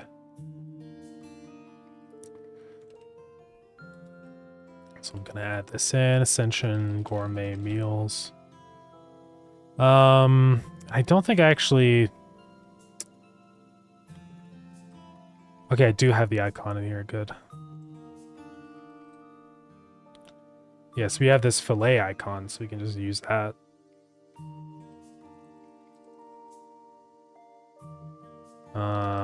Doubles the value of offers the chef makes.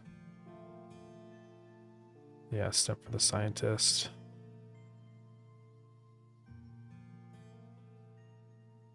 Doubles the value.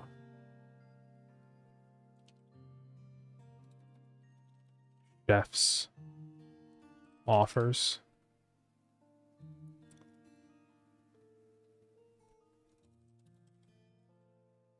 Doubles the value for all the chef's offers. That's probably the best way to describe that. All right.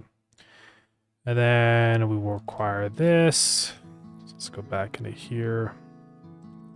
Into the chef when he makes his offer. So right here, I'm literally just going to check global dot get ascension level. Oops. Right. Greater than 0. New offer times equals 2.0.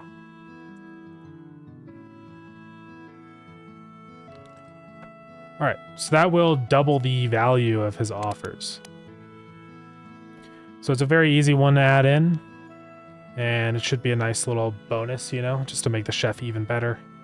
I just want a lot of ascensions like these to just kind of like boost things and also implement like new mechanics and stuff, like with the synergies and the decorations eventually. I'll have to run through the game and make sure that like this number of ascension points is feasible to acquire. Hopefully we'll be fine on that, but we'll see. So I'm gonna call in the chef now. He's probably gonna offer me $0 because I have 0 passive income. Or he'll still offer me the base value. So 186, and then if I get that, it should be like 3 something. Oh. Oh, I might have to have him recalculate the offer. I think if I fully go back in. Yeah, there we go. Now it's 372. Alrighty. So I guess I also need to add that on to here too for when he recalculates his offer. Because normally it's just whenever shop stats have changed, but if you get that ascension then. So ascension purchased. Let's see, Josh, welcome back in. How's it going? So ascension purchased. we're going to throw in ID ascension dot gourmet meals, then recalculate offer. Alrighty. So that should recalculate now. I'm gonna go ahead and reset that ascension. I don't know if I actually have a command for that or not. I can't remember. I need to kind of update the commands menu. Ascension. Thought I had like reset ascension.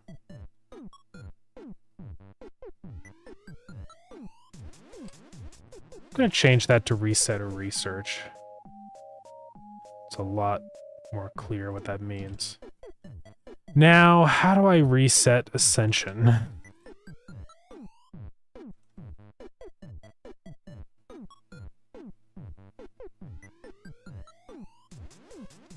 It's complicated because I need to give myself back the ascension points, otherwise I think they're gone forever. I don't know.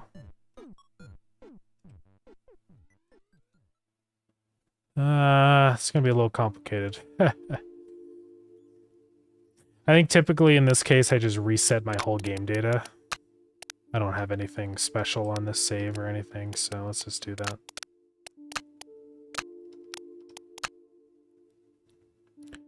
Let's see. Oscar, welcome in. How's it going? About the game, I liked it, but I feel I finished it so fast. I mean, that's fair. It's a really cool game. Thank you. Yeah, I appreciate it. We're working on expanding out the content a lot more right now. So we've just added in 4 new ascensions. I've got a bunch more planned. So hopefully that'll really help extend out the end game a lot more and kind of like give you new things to explore after you already beat all the stuff. So yeah, it's coming along. Or the chef can also ask for fish and crabs in the same order and get more money as an ascension. Maybe. I just have it set to 1 fish because I find that whenever I did more than 1 fish, it would become way too hard to actually like accept his deals. Because he'd be like, I want this and this and this and this. It used to be really bad when I first added him in. Because he would ask for like 5 different kinds of fish. You know? And it's just like, man, this is like ridiculous. So I sort of changed that up a little bit. Okay. Ascension. Give myself some ascension points. Alright, so he's trading 3 goldfish for 24. So if I go ahead and get this, it should instantly change to 48.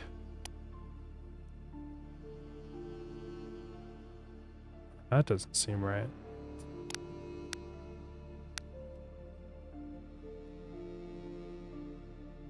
What?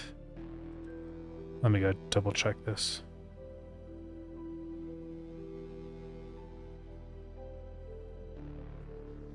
New offer times equals 2.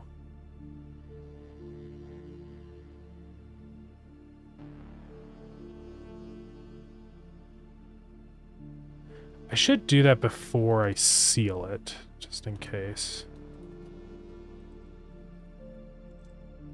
I don't know why it would jump from 24 to 240. So it got 10 times more valuable? How did that even happen, though?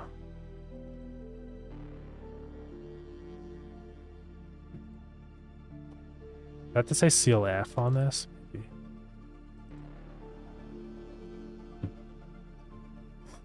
Trying to figure out why that would happen.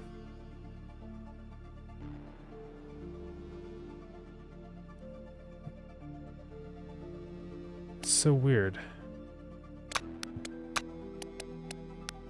I do need a way to reset this ascension.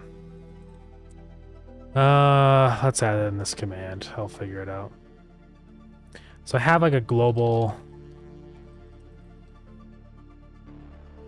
What is it? Completed ascension?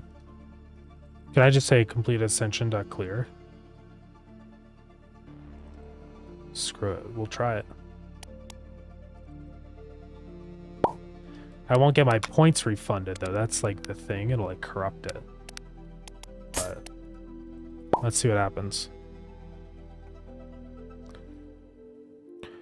What are the new things coming? Many things. I want to add in a bait system, which will be really nice. It'll kind of be a way for you to like target specific fish by looking at what kind of baits they like the most and using those. We've also got the scientists. They trade in research points for random fish. Pot sensors is a thing we literally just added where it'll show like the number of fish you have in the pot right from the travel menu instead of having to actually go there. Taxis, it halves the time it takes for the traders to return to your aquarium. We just added this one, which doubles the value for the chef's offers, but it doesn't seem to be working. Okay, so he's asking for 1 carp for $40. Remember that. 1 carp, $40. So I do this. Yeah, so it's 1 carp, $80. I don't know why the other one changed. I think it changed from like 2 goldfish to 3 or something weird. But that seems normal. Sometimes also running things, like changing code and saving and then running it while I'm in the editor can cause like weird like value corruption, I've noticed. Where sometimes it just like changes numbers to things that shouldn't be possible normally. So it could be something like that, but I don't really know. Seems like it's fine now though. So baits will probably be worm, insect, shrimp, small fish, algae, fruit, coral. Yeah, we're gonna add a bunch of different ones in for sure. Then copy and paste that list. The scientist has arrived.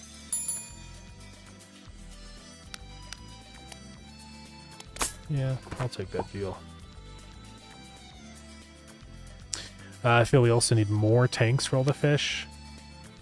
I mean, it's not really like designed to be something where you place down every single fish in the entire Fishpedia, because that's a lot of fish.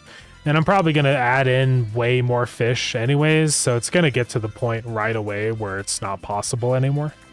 So I don't know if, I mean, I could probably fit in a couple more tanks somewhere in the aquarium. I have been wanting to do more like room expansions, so it's possible. But yeah, it's always a tricky thing to balance, you know? I don't know. Yeah, I mean, you can upgrade the size of the tanks, right? So that kind of like fulfills that aspect of it. But yeah, it's hard to say. I could like shift this one over, add one here maybe. I don't know. I don't know exactly where I would put more. How many did I put in here? I think there's 1, 2, 2, 3. Could put tanks sideways, but that would mess up my whole viewport system, so I kind of want to avoid doing that. Yeah, I'd have to think about exactly where to place them, but it's not impossible. I think eventually I'd like to do more. Thank you for the cheese times. I appreciate it. Ooh. Thank you, thank you, thank you. Oh, cheese, yes. Yes. Oh boy. Alright, what's next on the Ascension list? Bait Ascension. Gonna do that later. Oh yeah, these guys can't even see the list. Time for the cheese monitors. Source. I'd love to do some like automation stuff, I think would be cool. So I was talking about this earlier, but having like a Roomba that could automatically collect donations for you could be kind of epic, possibly. What else here? An auto feeder, so you know, pretty self-explanatory. That would automatically feed your fish. Same with some kind of auto cleaner. I mean, an auto feeder is a thing, so it would make sense to add that in. It's not really like an auto cleaner. I guess that would be some sort of like filtration system, you know? Maybe that's what that could be. I also thought about doing some that like just make the beginning part of the game easier. So like starting the game with like a couple of different fish in your inventory just so you can kind of start immediately doing stuff instead of having to waste time and like go out to the first couple zones again. So that's a possibility. It'd be cool maybe if that ascension actually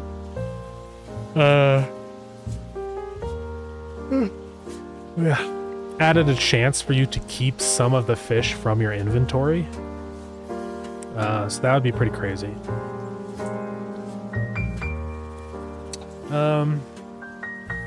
Only thing with that though is it would kind of open up a little bit of a weird balancing issue because you could just keep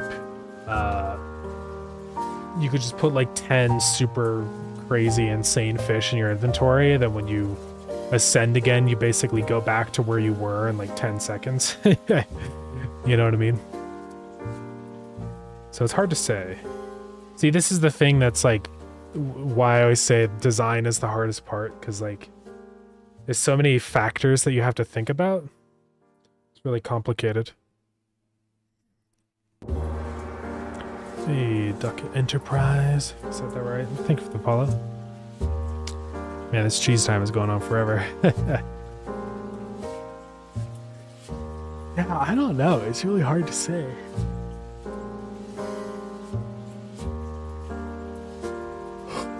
I mean, I could have it sort of be like a preset selection of fish that you get to keep at the beginning, right?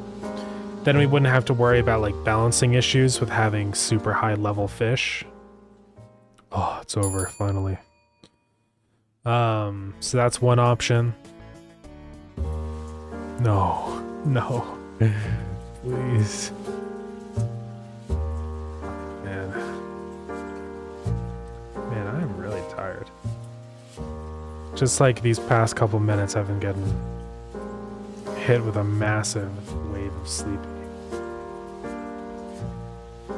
I just line back in.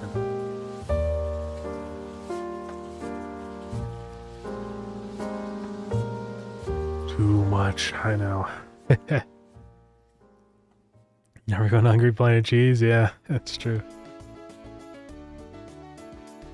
Are you planning on adding in another liquid? I think so. I want to add in a deep sea region, and obviously those fish are under immense pressures, so I think I'm gonna do some like pressurized water type, you know?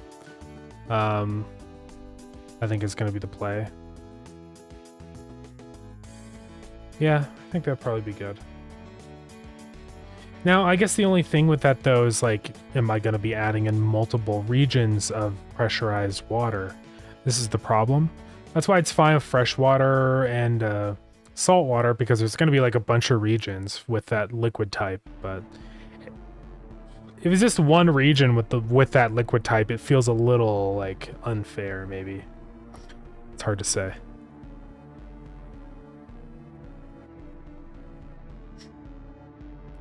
Yeah, it'd be really cool quality of life. You can make the chance of getting them dependent of their weight, rarity, and income. Yeah, that could actually be a good way to balance it, where it's like the odds of getting them is, yeah, dependent upon like their tier. So like if you have a bunch of like starter fish, it's almost like a guarantee that you keep all of them. But maybe it's like what we can do with each successive region or like tier of value. It like decreases the chance of them surviving the ascension, you know? So it could be like level 1 fish. It's like a 50% chance of retaining them. You know, level 1 fish is like pond fish. And then it halves that, right? To 25% for lake fish, whatever, 12.5% for river fish, and then half of that for I guess that'd be ocean fish. I might even like have that ramp off even more. But that would probably be a pretty good way to kind of balance it, because it's still possible to bring in super high level fish into the earlier zones. It's just very unlikely. So it's not a complete waste. It'd give you a nice like kind of distribution from early fish to later fish, probably. That could maybe work. Seriously, I should end early and get some extra rest. I might. I am very, very tired. When I get to like a certain tired level, I kind of like feel like I get hit with like a blast of like I'm about to like faint. You know what I mean? I can be kind of feeling that a little bit. Then you can maybe make an ascension upgrade to make the chance bigger. Yeah, that would be cool. Kind of have it be like a linear path, like the offline efficiency stuff is, where it's like a very small chance to keep a fish on ascension. And you can just keep buying them and getting that chance higher and higher. I could totally see doing that. I think that would be nice, because I think when I think about ascension, I think there's like people are mixed on ascension. And I think one of the big reasons is because ascending sometimes feels like you're losing, like it's a loss, right? And I think that's why a lot of people just play through the game without ever ascending, because they don't want to lose everything. So if I add in ascensions that have a chance to keep your fish on reset, I think that would like really help things, right? Of course, at first ascension, you will lose all of them, just because you can't buy an ascension upgrade before you've gotten the ascension points. But yeah, I think something like that would probably work.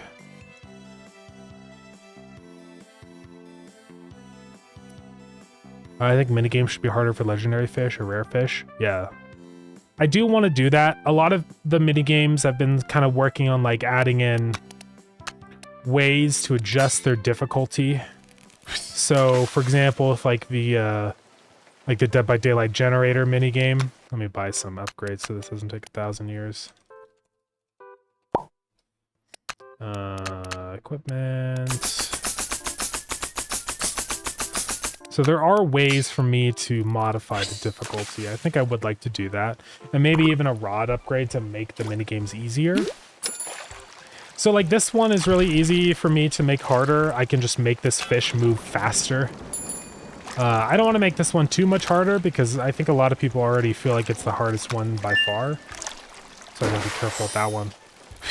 But like especially the Dead by Daylight generator one, you know, with the circle. I think I call it circle tap in game or whatever. Whoa. Okay, I gotta fix that. I think someone already told me about that. I thought I fixed it though, but apparently not. This one is pretty easy. I can just kind of like decrease the power of how much it rotates. So like there's a lot of ways that I could make the difficulty of these minigames a lot more dynamic. So same with this one, I can change the number of these columns and also the speed at which the hook moves across. Because I do think it would be nice to have the legendary and rare fish, like it would be harder to catch them. I don't want it to be like way too hard, because I worry people will just like, it'll feel super unfair. Because it's like, you know, you've spent all this time trying to catch this legendary fish and then you fail the minigame. It's like sucks. It's like, oh, dude. But I guess that's also what like an upgrade to make the minigames easier would help with too. So I could totally see doing that. Let me put that in. Rod upgrade to make minigames easier. So then like this one, I can just increase the number of rounds it goes, and every round it gets faster. So by the time you're on round 4 or 5, it's going to be really hard. So there's a lot of ways I could do that. I probably will look into that. Dynamic minigame difficulty for rarities. Oh, what's the light limit error? So if you put down like 1 billion lights inside of your building, it can cause like some weird issues. You have to put down quite a few of them for it to happen. So it's not like a major problem that I need to fix immediately. And this is just a issue with Godot. It's not necessarily my fault or anything that this happens. I go ahead and place down even more. You have to do a lot. There you go. You can see it happening. There's like these weird like strips and stuff because what's happening is Godot is unable to render all of the lights in at once. All of the lights. You know? Yeah. So it's a little bit janky. I don't know what I can really do about that. I'd have to implement my own custom like lighting system, which I don't really want to do. I can set the limit higher for how many lights can be per node, and that would probably solve most of this, but I mean, it's a minor issue. It only really happens if you completely fill the whole building with lights, so it's kind of whatever. But yeah. New zone should add new minigames. I do want to do that. I think I'm probably going to go back through a lot of these zones and like make it so like the mini games in the pond, maybe it starts out with like 3 mini games, and then as you go to each new zone, it introduces a new mini game every time. So we'd have like 3, 4, 5, 6, 7, 8 by the time you're at the coral reef. And I think that would be nice to like start seeing all these different things. You know, it just gives you a new thing to like wait for, or anticipate when you're going to a new zone. Like, ooh, there's gonna be a new mini game. So, and then Ascension is basically gambling, and gambling is fun. Yeah, it's true. It's true. Kinsey, welcome in on YouTube. Like I've seen shorts on this before. I probably have. Yeah, or the biomes get harder. Yeah, I could see maybe doing that and having like the rod upgrade kind of balance it all out. So the earlier zones are easier. Hard to say. If possible, you should also make the minigames longer. Yeah, I definitely think so. That's probably going to be like the thing I try and do the most with those. Is just increase the time it takes to complete them. Like, this is the thing. I don't want the minigames to be like super hard and impossible. Because like I was saying, I think it's just going to suck when you mess up. And it's like, ugh. It took me 2 hours to get this legendary or this mythical fish, and I just screwed up the minigame. Like, it would just make you hate yourself. So, I think making the minigames longer gets the same effect where it like feels like it's like a harder, more difficult battle, but it's not actually like significantly more difficult to finish the minigame, right? So, probably what I'll do.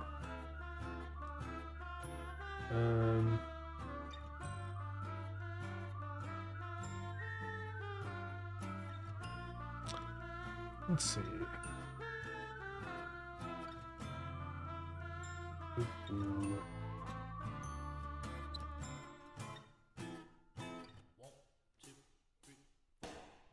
Godot doesn't like lights, apparently.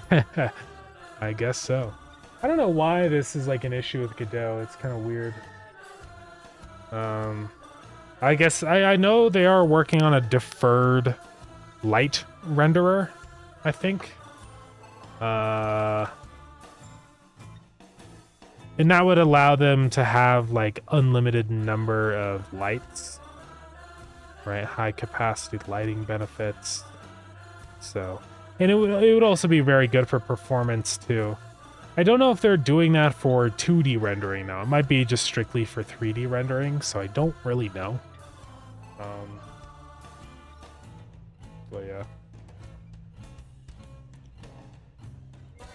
Mobile rendering, it's a whole thing. Yeah, why not deferred rendering?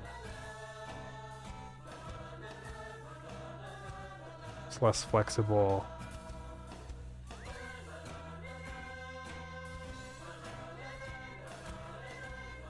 Interesting. Yeah, cluster deferred renderer may be developed in the future. I know it's something like people have thought about doing. So maybe eventually. You said 1.1 may add a biome. What biome are you planning? Probably like a deep sea biome. There's just a lot of creatures there I think would be really fun to be able to catch. You know, stuff like the anglerfish, the one with the little light. You got so much stuff down there. Here, I have a list in here of some ones I've written down. Barrel-eye fish, anglerfish, blobfish, goblin shark, jellyfish, tripod fish, spider crab. Also, there's like a lot of like deep sea swimming fish down there, you know, stuff like the sperm whale. They swim really deep down into the ocean. So it kind of makes sense for them to show up there. Same with like colossal squids. They also live in the deep sea. So I think stuff like that would be pretty cool. 1,000 meters or more. Yeah, big fish with tanks. Yeah. And I have even thought about adding in a new tier of tank size. I don't know if I will, but we have the large tank, but maybe an extra large tank. I've been thinking about like a new expansion where the whole room is just a tank, you know? The only issue I see is that it gets kind of hard to display the tank. Because like this is already pretty much as big as it can be on the screen. So I don't know if I can really make it any larger. It's hard to say. But I've been thinking about that, so possibly. You never know. Currently use Game Maker. Yeah. I used to use Game Maker for a long time. Ooh. Like a wall. It could be cool as like a wall. I know that's like a common thing in a lot of aquariums, so maybe. You never know. I have also thought about doing like little small bonus tanks. This is something that was brought up on stream a while ago, which I think could be cool. Where it's like a very small tank that can only fit a couple fish, but it adds like a big like bonus to the fish you do put in there. So you have to be super strategic about how you organize the tank, right? Could be kind of interesting. I want to make it where the tank has parts and expand. Well, it's kind of hard to fit that into the current system I have for tanks. I'm definitely not going to be like redoing the system at all for how tanks work. And also like, I don't know how that would exactly work because like a tank is like one body of water. So if you had like multiple sections, like changing like liquid type and stuff would be a little complicated. Yeah. I did have other ideas initially, or not that I was going to go with them necessarily, but just on ways to do like the building in the game and stuff.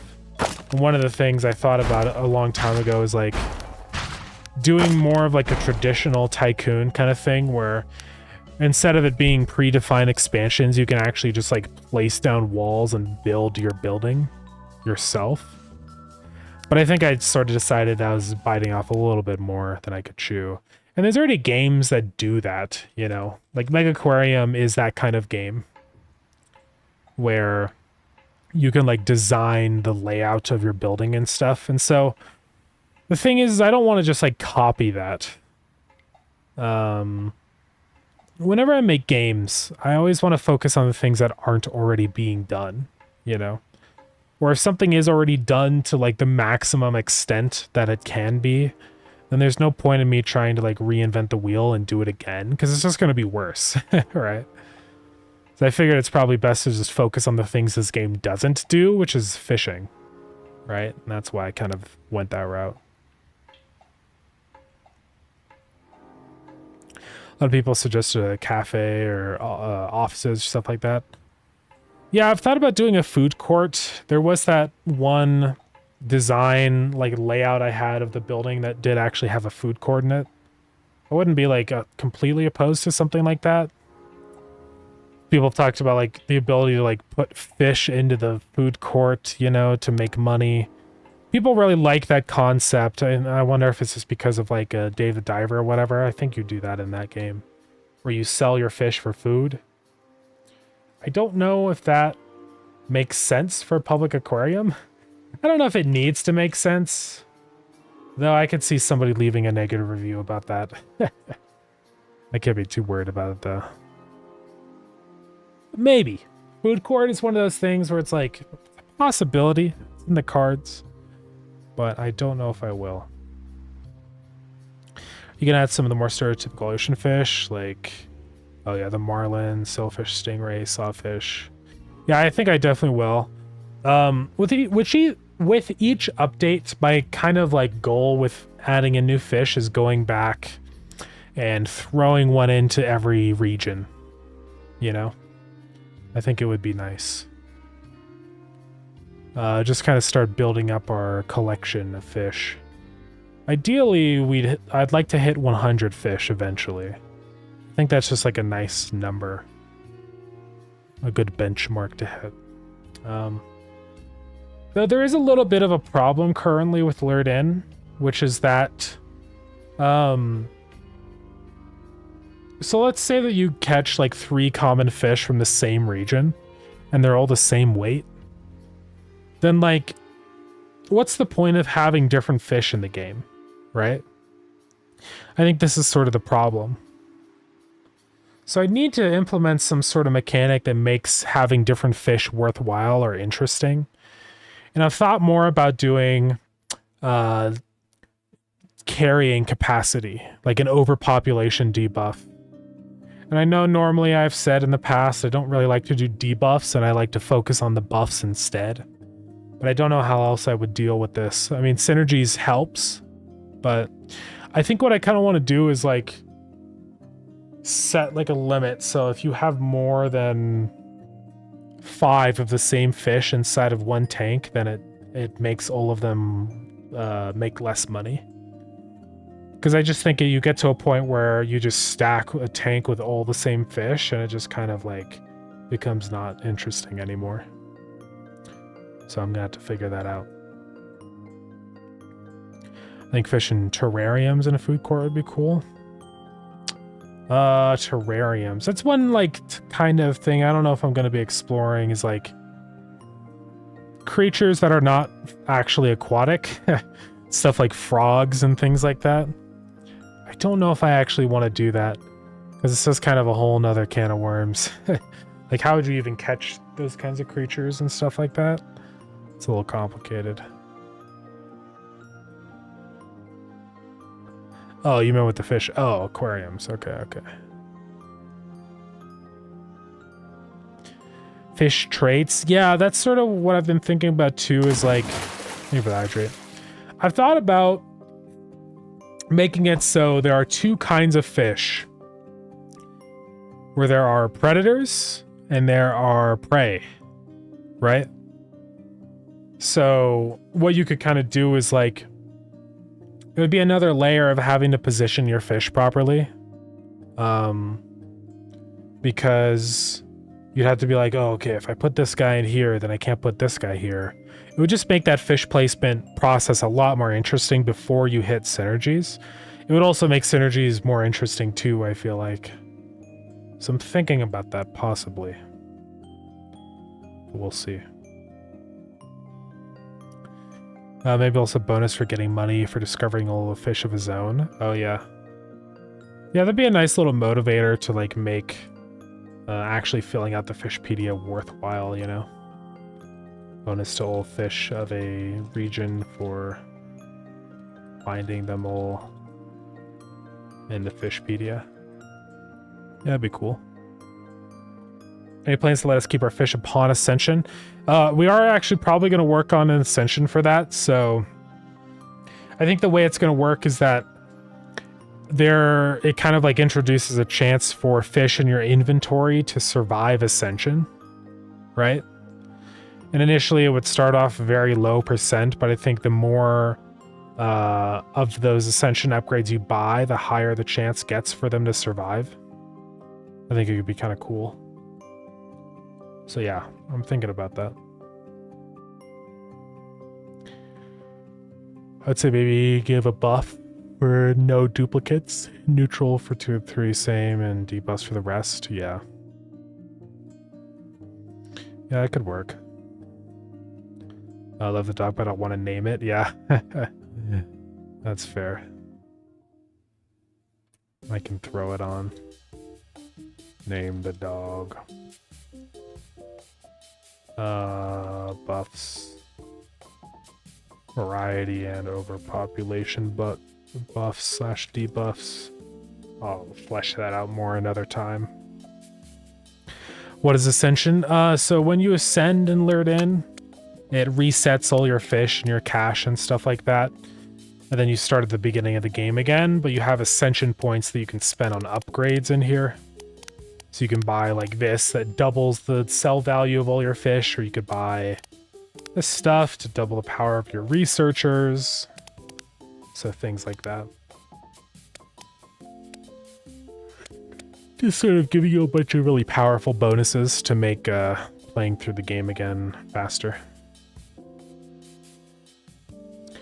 I mean, synergies are like an overpopulation mechanic, right? Yeah, they're pretty... See, this is the thing. I want to be like careful about the way I go about everything, because I don't want to make synergies feel obsolete. It's really hard. Design is so hard, because you have to take into account every factor in the whole game. Because like making that one little change, like a overpopulation debuff, has drastic consequences on the balance of everything. So it's complicated. Ugh. I don't know. Well, what else we got going on here? I don't know if I want to get into this right now, because I think that's probably going to have to require a pathfinding algorithm, because it's going to have to know where the donations are and pathfind to the donation. So I'm going to explore that maybe when I'm not super tired. But yeah. But soon. Probably tomorrow. I do think this would be a really cool one. And I wanted to have a similar thing like this alongside building decorations too. So like the decorations that you plop down in here would benefit things in here somehow. I'm not 100% sure exactly what yet, but it could just be overall income. Maybe honestly these could like benefit research or something. Like I want there to be a way to boost your research. Because that's something I've noticed is there's a lot of ways to boost your cash income, but not a whole lot for research. So, I don't know, maybe we could do that.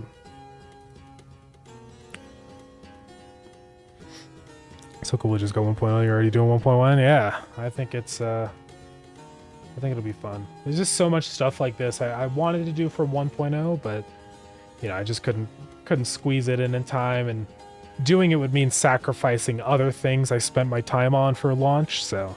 But now that it's out, you know, this is our opportunity to go through and fix issues and add a bunch of cool stuff, so. It's late for you? It's not really that late for me, but I just got up at 2 a.m., so it's a little bit messed up. It's 5 o'clock for me right now, 5:47. But again, I got up at 2 a.m., so it's a little weird. Try you could do some easier stuff like drawing or something. Yeah, I don't know what we would draw. I mean, I guess I could draw some icons or something. I probably will think about ending stream at some point, so I can get some sleep. I hate to end earlier, but I'm just so tired. Is there a cap on the number of donations that can spawn at the same time? I did implement a cap just because if I didn't put a cap, you'd come back to your game and it would like be running at 1 FPS. So, but it's a pretty big cap. I think it's something like 500 money bags or something. It's a lot. That's not really something to be super concerned about. Oh, last I was here, you were working on the elevator game. Yeah, that was a deadlift.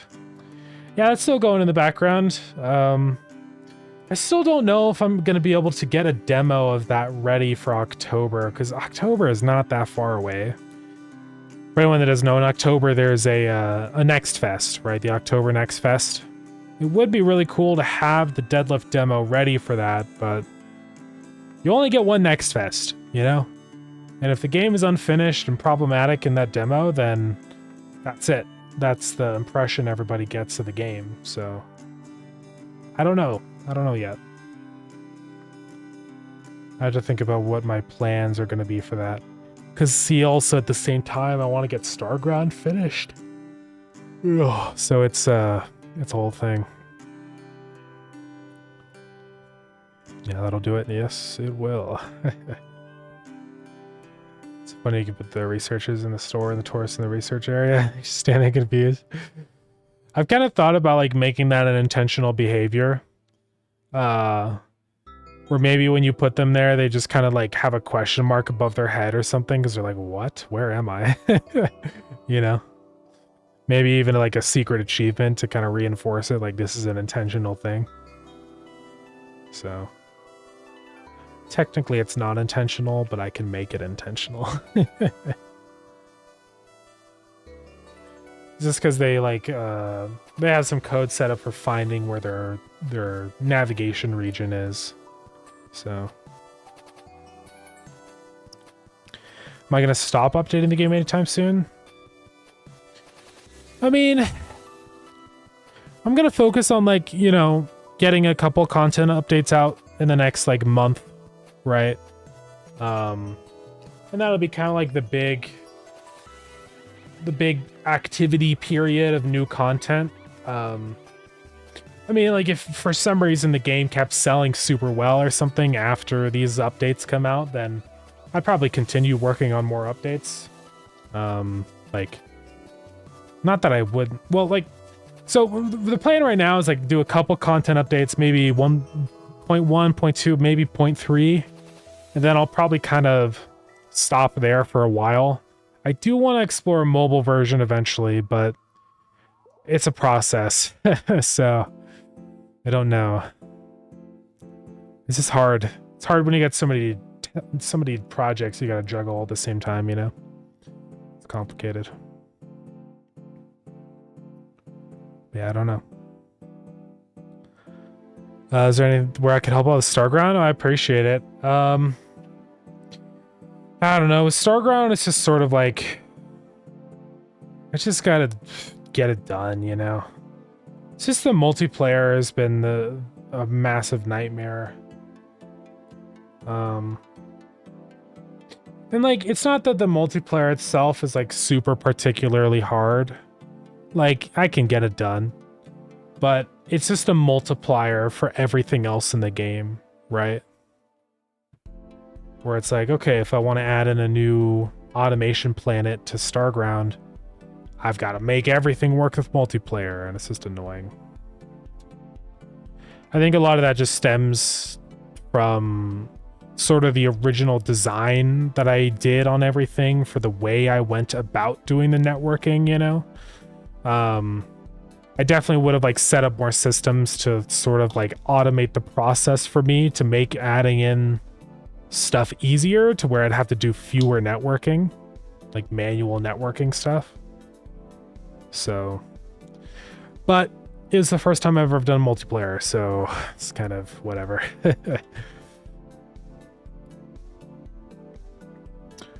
But I do appreciate the offer. I think the big thing that would be really cool is deadlift stuff. So if that is something, I know I said I was gonna get that contract sent out soon. I do have it written up. I just gotta send it over. I'll do that soon. I'm just always so tired when I remember that I have to do it.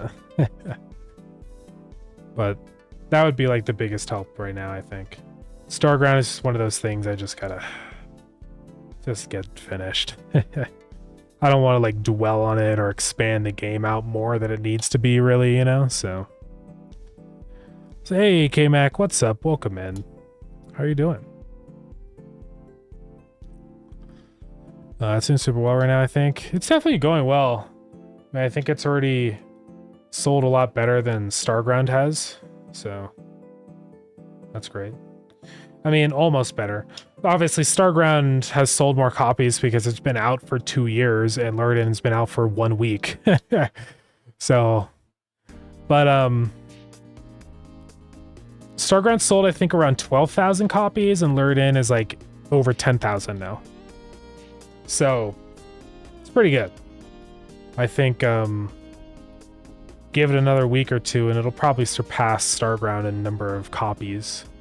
Not in revenue, just because Starground is more expensive. And a lot of these sales come from a sale period. So I still have made more on Starground, but maybe not for that much longer. So we'll see. Starground is like lured in for planets. Starground is like a automation game, so it's sort of a whole different beast. But you start on this planet, you automate stuff, you venture into the dungeons and fight evil monsters. This is part of the problem is Starground's a very large game in scope. It's too complicated. I wish I probably wish I just didn't do multiplayer for Starground. I think it would have been better, in my opinion. It's all good. You need some rest? I know, I do. Just really want to work on you with anything. I appreciate it, yeah. I feel bad, like, asking you for help on stuff, because I know, like, you're working on, you know, yeah, you changed the name. Soulfall is what it's called now, right? Yeah. And I don't want to, like, take your time away from working on this stuff, you know? Because it seems like it's been going really well so far. Is this lured in right now? But yeah. How many, like, people do you have in Discord now? I thought I saw it was, like, over 1,000 now. Where'd you, like, get all those people from? Was it from, like, the short form stuff, or that's got a pretty crazy spike? There are 1,300 people now. That's pretty insane. You heard of the GMT Jam started? Yeah, I didn't end up doing that one just because my sleep schedule's been in shambles, and I don't want to immediately start like tackling a game jam right in the middle of like Lurden's launch stuff. So that's why I didn't really do this one. I have done GMTK in the past, and it's a good one, but yeah, just the timing is not ideal. If this is in like a couple weeks from now, then I probably would have done it, but yeah, it's just hard to do it with piled on top of everything else. So it's quite a lot. It is quite a lot, yeah. Happy Friday. Oh, hope the week's been good to you, my man. Thank you. It's been a tiring week. It's so much stuff that I have to do. My sleep schedule's broken. Reviews are positive on Lurden. Yeah, they're still holding it very positive. We are almost not very positive. If it drops below 80%, it becomes mostly positive. It's not like the end of the world, but hopefully all the new Ascension stuff will keep us above that threshold. So we'll see. Just remove multiplayer. Star done. Yeah, real. No, that would destroy the game's rating. Yeah, no problems at all. I just really want to help. Yeah. Instagram, TikTok, and Reddit just blew up. Oh, that's crazy. Yeah, I've never really done a lot of Reddit stuff. I tried to do some with Lurden, but it just never really got any super crazy traction. What like subreddits did you post to? I guess it's interesting to know what works for people.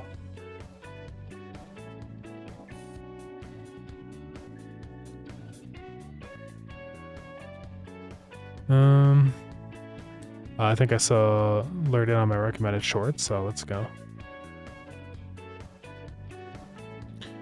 It's good. You haven't posted anything at the game. Yeah, I know. I need to do that.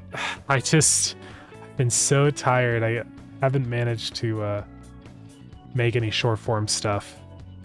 And now it's already been a week since launch, so I had to be like, hey guys, my game launched a week ago, so go get it if you want. I know, I need to do it. I've been just so focused on like actually updating the game and stuff. But yeah. Yeah, I gotta make those. I don't know, maybe tonight. Who knows?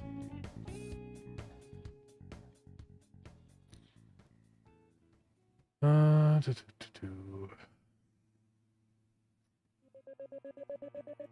cool you're listening to feedback and adding stuff. Well, I appreciate all you guys for suggesting things and stuff and, you know, telling me about your problems, because that's the way I'm able to actually fix things, right? So I'm not too afraid of like making changes to the game, you know? I think sometimes developers are afraid of their audience, because you see this a lot with Minecraft, where for years and years they just keep pushing out these tiny little decorative, like they don't make any meaningful changes to any gameplay. And I think that kind of results in a stagnant game. So I don't want to do that, right? I want to get in there and add stuff that changes everything. So, because even though the game is fully out, there's still a lot of ways I think that it can be improved, you know? It's not like I just want to launch and abandon it forever. I think there's still so much to explore. First, I think is Microsoft not managing Mojang well alongside other stuff from Minecraft. It's probably a combination of a bunch of different factors, right? I know that Mojang was not receiving very good funding, apparently, because they were just funding all the other games under Xbox, so, you know, that's kind of unfair to Mojang.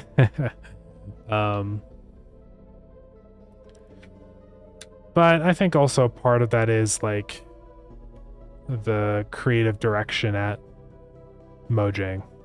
I don't think it's completely Xbox's fault. But who knows?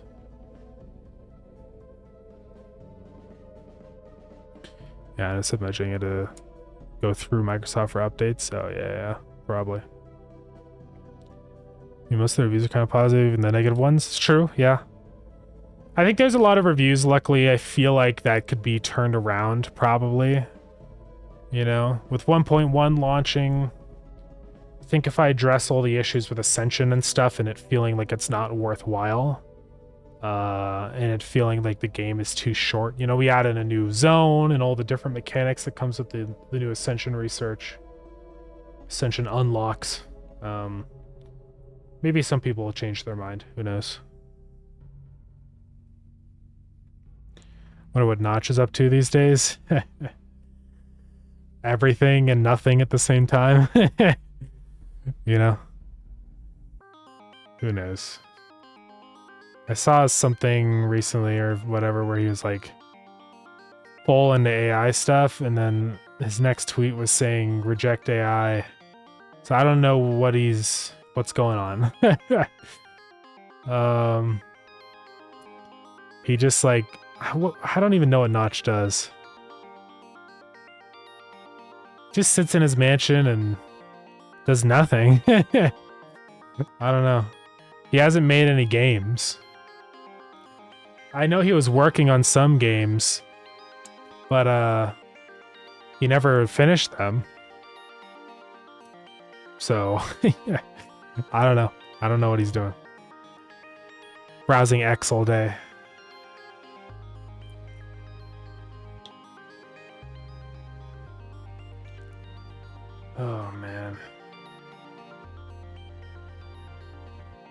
My eyes are burning. I think we'll get to 3 hours and then I'll call it there. I think that's a good, like, ending spot, you know?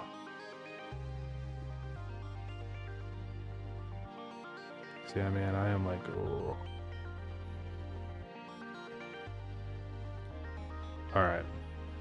Let's see if we can add in a couple more things before the end of stream. Let's add in a sardine. There's something that came up on the Scooty? Is that what his name is? The Scooty stream where there's no sardines, so I think sardines are pretty freaking small, right? I mean, they're like the size of a minnow, basically. They're pretty tiny. Maybe slightly larger than a minnow, but not by much.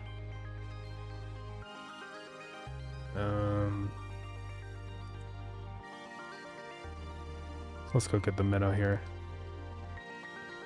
So here's the minnow. Just gonna resize the canvas a little bit. Go up to 19, 11 on the height or something. And let's find an image of an alive sardine, not a dead one.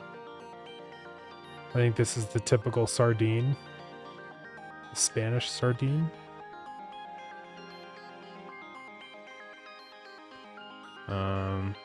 Probably a lot of different species of sardine. I'm not gonna add in a bunch of different sardines, just one. That is a lot of fish.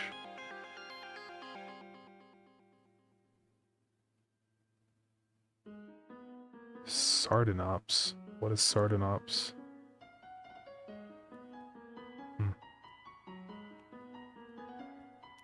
-1 weight, yeah. Apparently he's making a game called Lovers in Chests. Interesting. Yeah, it's Minecraft but a dungeon crawler. That's the funny thing I think that I've seen with all of his games that he's been working on. Is just Minecraft. He's just making Minecraft again. You know? That's kind of funny. Like, I bet if I went to X and looked at his stuff. Notch. Although it's probably going to be a bunch of garbage. Yeah, he says he's working on levers and chests, but I haven't seen, like, anything about it. His media... I hate how sorting is on X. This is the worst thing in the universe. He posted some screenshots of it. I think this is it, right? Yeah, levers and chests, pre-alpha. www.lac.net. That's safe? Can we go there? Here it is. Whoa, what? Wait, can you just play this game? Is it a point-and-click adventure? How does this work? I need a key for this door.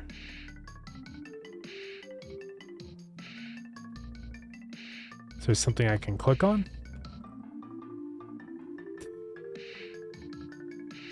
How do I get the key? Is it running JavaScript? What's going on in here? Is there inline JavaScript? Nope. Styling.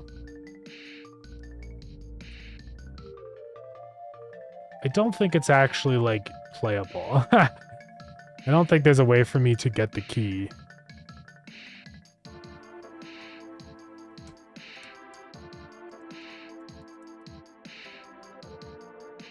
Oh god. What have I done? Alright, well that's nothing. But apparently it looks like this. I can't tell if it's a point and click or not. I don't know. Yeah, I don't know. I don't know like what the value proposition is with this game, you know? Like what is it even about? I don't know. Like, sure, it's a roguelite or something, but I don't know. I mean, there's this. Compute shader physics. It seems like it's sort of like a destructible environment thing. I bet like all of these pixels then are probably simulated, almost like a teardown or whatever. Maybe? I don't know if that's true though. Yeah, I was trying to capture Minecraft again, I think. Probably. I mean, I would if I sold Minecraft for billions of dollars. I'd probably try and make Minecraft again. What do I think about Hytale? Hytale's interesting, though I still have like gripes with it. I know there was a big update, I think. Chapter 1. I don't know if Chapter 1 is out right now.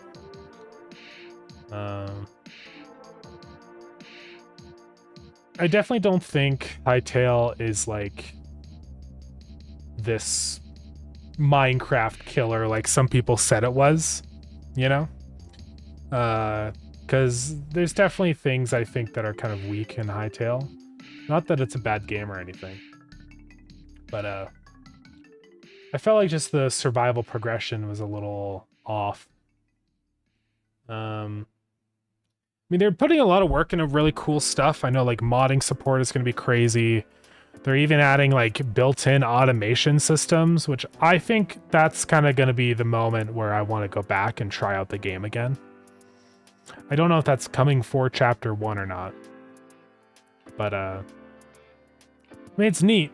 I think there's neat concepts in this game, but it just needs more time to bake. And like the thing is this game has been in development for so long.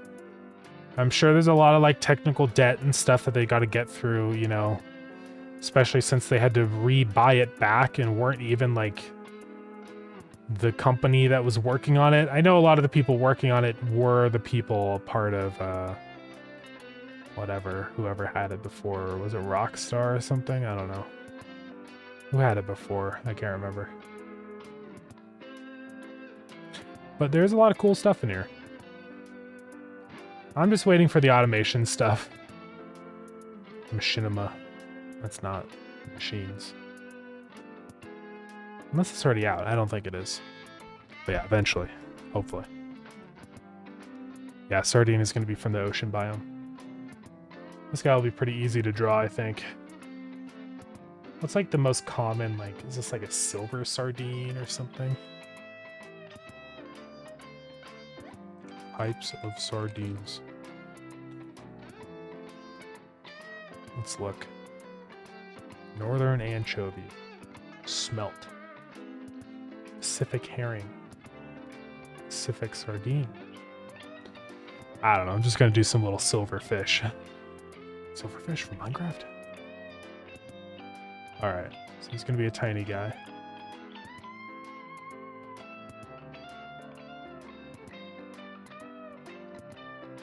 He'll have a little bit more meat than the minnow. Not by much. Looking at their fins.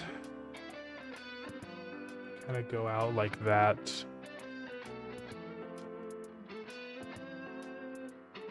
This is basically the shape, I think. I'll add in all the fins and stuff. Anyways, let me keep reading everything through here.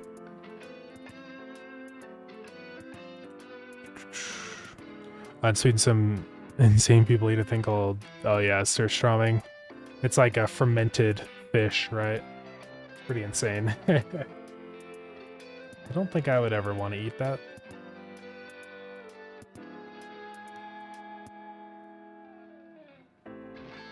I don't know how I stumbled upon this, but good luck with your game, Slime. Thank you very much.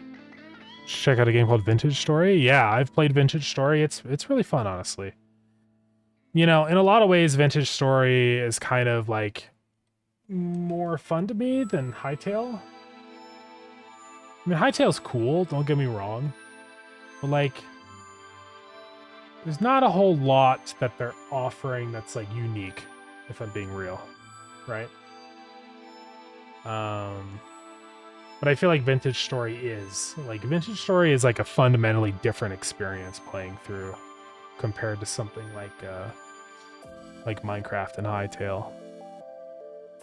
Because it's all about, like, the process of, like, learning. You know? Which I think is really fun.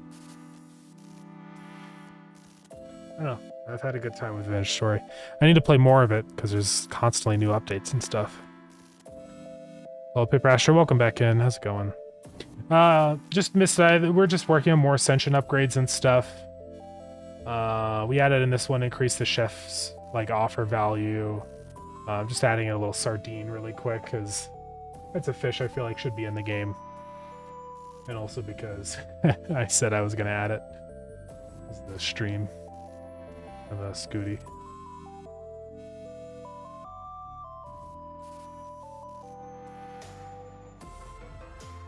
Let's do that.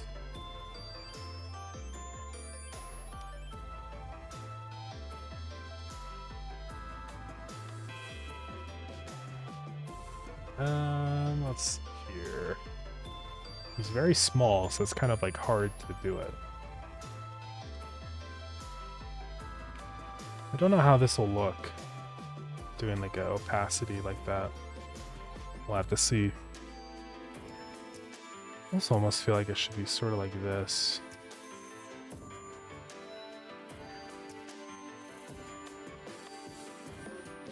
I almost need to like make him longer or something.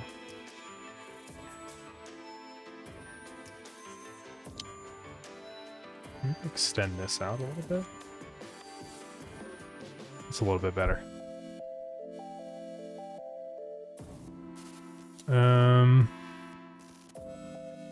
Vintage Story is nice because it's not been affected with tourists. Yeah, I feel that. Yeah, it's a fun game. I had a really good time just playing through and like just surviving. I don't really care much for the monsters and stuff in Vintage Story. It feels sort of like an extra mechanic that doesn't really matter, in my opinion. But just the survival, you know, like winter, like preparing for that and having to like do all the stuff with your food. It's just fun. It's fun to learn things, you know? And you don't really get to learn anything in Minecraft anymore. That's kind of my, one of the things that I find a little bit boring about the game. Let's see, I need to change this here. Oops. I'm just gonna eyeball this one. Close enough. Okay. I don't know if I want to do any more shine. I don't want it to look like he has eyebrows. I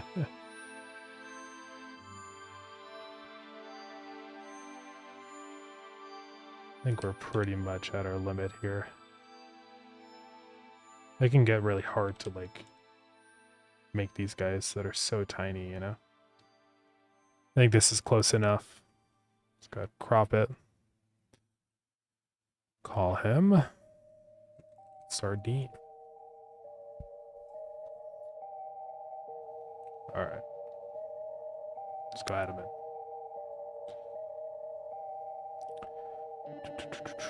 Didn't really like Hytale. I don't know why. I just still seems like a Minecraft clone. Yeah, I know what you mean. I kind of agree. That's what I was saying, sort of where it's like, it doesn't feel like they're offering anything like super interesting or unique from Minecraft, you know? Like, it's not necessarily a bad game. I think it can still be fun, but it's just not enough. It's like, why would I play Hytale if I could just play modded Minecraft, basically, right? Yeah, it's complicated. But I am interested in the automation stuff when they implement that, so I'm probably gonna cycle back to it. Yo, Robbie, what's up? Welcome in. We collaborate on something. I'm always down if you got ideas for stuff.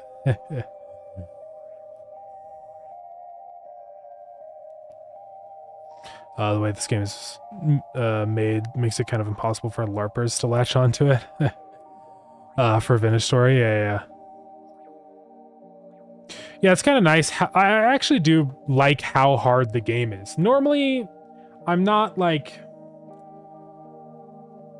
someone super interested in like really hard games like that. I've never like Dark Souls and stuff, but I think it's just, I've realized that it's just because of the genre I don't like, not necessarily the difficulty. Because I've also played a lot of games that are super hard, like Stationeers is like super hard, but I have a lot of fun with this game. And I think Vintage Story is kind of a similar thing, where it's like a genre, like survival base building. That's the genre that I like the most out of all the games. And the challenge is kind of fun. I have to like Big Boy is a figure secret it out. billionaire. A secret billionaire? I wish. That'd be awesome.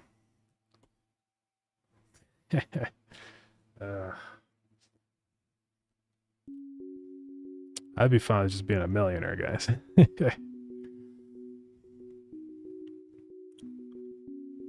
I think, oh yeah, Tyrant. Yeah, one of those. It's 2 a.m. for me, so I'll have to dip out. You guys have fun. Good luck. Thank you for coming in. I appreciate it. Yeah, the Drifters I'm about. Yeah, the Drifters, I just don't really care at all. They're just like there. I don't know if they really add much to the game, but the game is so fine without them. I wish they would add in like a built-in mode to just disable the monsters. Because I was trying to look for that, and I don't think I found a way to do it. There are some mods that do it, but it's a little wacky.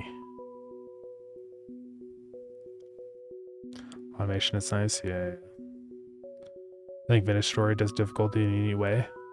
I really like their system of difficulty, because some developers look at difficulty as just a numbers thing. Like, make the health larger, and make the guys faster. Do this, and make this harder.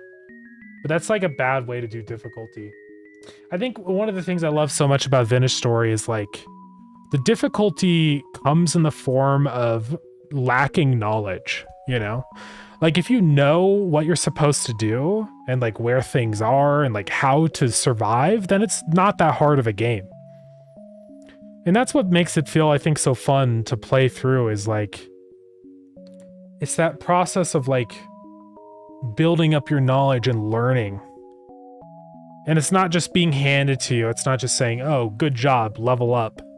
It's like you actually have to like learn and experiment and be like, okay, what do I do here? How do I figure this problem out? And then when you do like figure something out, it's super rewarding, because it's like, wow, I did it. I figured it out. A massive improvement to my quality of life, you know, kind of thing. Yeah, I love playing through games wikiless. Yeah, I always try and avoid any wikis unless I like really hit a spot where I just can't figure anything out. I think it's just a way better way to play games. Much more fun, in my opinion. Learning is really fun, guys. I think we've been brainwashed by school to view learning as like this like negative thing that's not fun, you know? But like, it's really fun. Especially if you're able to apply your knowledge. I think that's the big thing that you don't ever get to do with school. Is like, you learn things, but it just kind of sits there and you never use it. But like playing a game like Vintage Story, it's like, the things that you learn have a direct, like, positive benefit on your experience, right? It's very, very fun. I think, I want to make more games like that where there's, like, a learning process, right? I think it's just so, like, not utilized enough. A lot of games just, like, throw in a bunch of info and there's just like, okay, here's a wiki, figure it out. But I think they're missing out on that process. I don't know. You play Terraria wikilist? That's insane. Terraria, unfortunately, is a big wiki game because it kind of suffers some of the problems that it does like Minecraft suffers from, where like how would you ever figure out how to like summon, you know, the wall of flesh? You would have to be by accident, you know? Or you'd have to like, I don't know. I just don't know how you would like figure out those kinds of things in Terraria on your own. And Minecraft is the same thing. Like, how would you ever know how to get to the end and kill the Wither and stuff like that? Yeah. Finished story feels sort of like Terraria Wikiless, but not at the same time and easier. Yeah. Yeah, Finished story is more like... I think the thing with Finished story is that the learning is like intuitive. Where it's like if you figure something out or you find like clay, it's like, oh yeah, I can probably like make pots with this or something. And then you can, you know? I think that's like the part of the reason why it's so fun. It's intuitive. Terraria doesn't feel very intuitive to me. Terraria is a great game. I really enjoy Terraria, but it's hard to learn things in Terraria, I think. Yeah, you did it by accident. Yeah, I think that's like the only way that would happen. Is killing one of the whatever they're called. I think they're called imps or something, and then it drops drops the effigy or whatever it's called. The doll. What is the actual name of the item?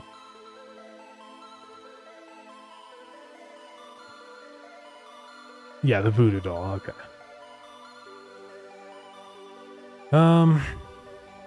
Yeah, Terraria's have fun in its own right.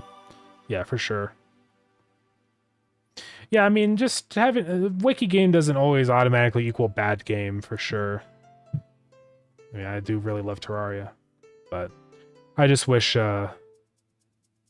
developers would spend more time trying to make learning like an integrated part of playing the game. I've tried to do that as much as I can with Lured In, you know, and I think it's just a big part of it is like giving people room to experiment and stuff, but also at the same time, like, giving them just enough information to know what's happening. So, like, somebody putting, like, fish into an aquarium, like, that's why I added in those little text bubbles that pop up and explain why something isn't working. Because then it's like, oh, well, it can't fit in here, so, you know, stuff like that. Also, same with the synergies. I think it's kind of fun to explore and discover the synergies instead of them just being automatically given to you. And I try and give people a little bit of a hint by showing the silhouettes of the fish icons, because it's like, you can look at the silhouettes and be like, oh, I've seen this fish around before. But yeah. Let's see, what description for the sardine? Let's just get this written really quick. Goes great on pizza. Sure. All right, sardine is added. I need to add all these new additions in here.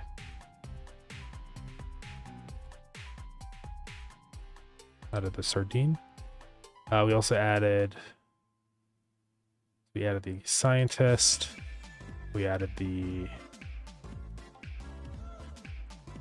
ascension. Added the taxis. Oh, I already said that one. And then added the gourmet meals ascension. I think that's all the ones so far. Scientist, taxis, pod sensors, gourmet meals. And Big boy is the best. More of these. Take care, guys. Love y'all. Thank you. I used to play a game called Warrior Cats Untold Tales. I've never heard of that one. Warrior Cats Untold Tales. It's on itch. Is this the actual game? I don't know. I don't think so. Maybe. But yeah. It's forum, but yeah, not really a good wiki. Forums can be useful sometimes, though. Then you have to deal with people on the forums.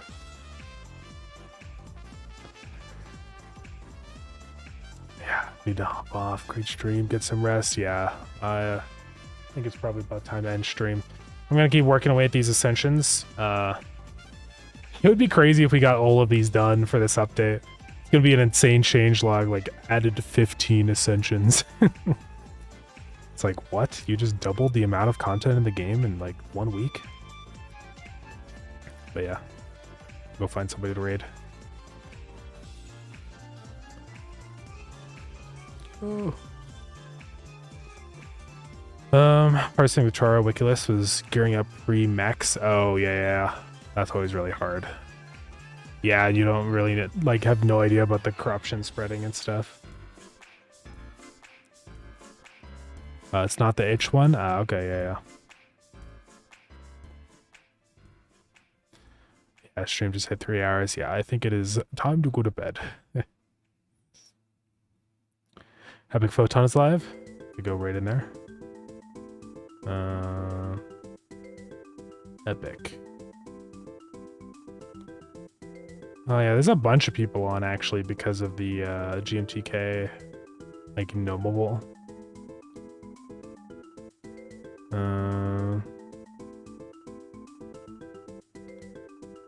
Yeah, let's read Epic Photon. I do like watching Epic Photon do stuff because the game looks pretty cool, like Hopper. And I want to get more familiar with 3D stuff anyways, so it's kind of like a good opportunity for that. Anyways. But yeah, I think that's going to be it. Yeah, we'll be live again tomorrow, 3:30 MDT. We're probably just going to be focusing still on Lured In for the next couple streams, so that we can get V 1.1 released. But then after, we'll start working on other things, maybe going back to Starground as well.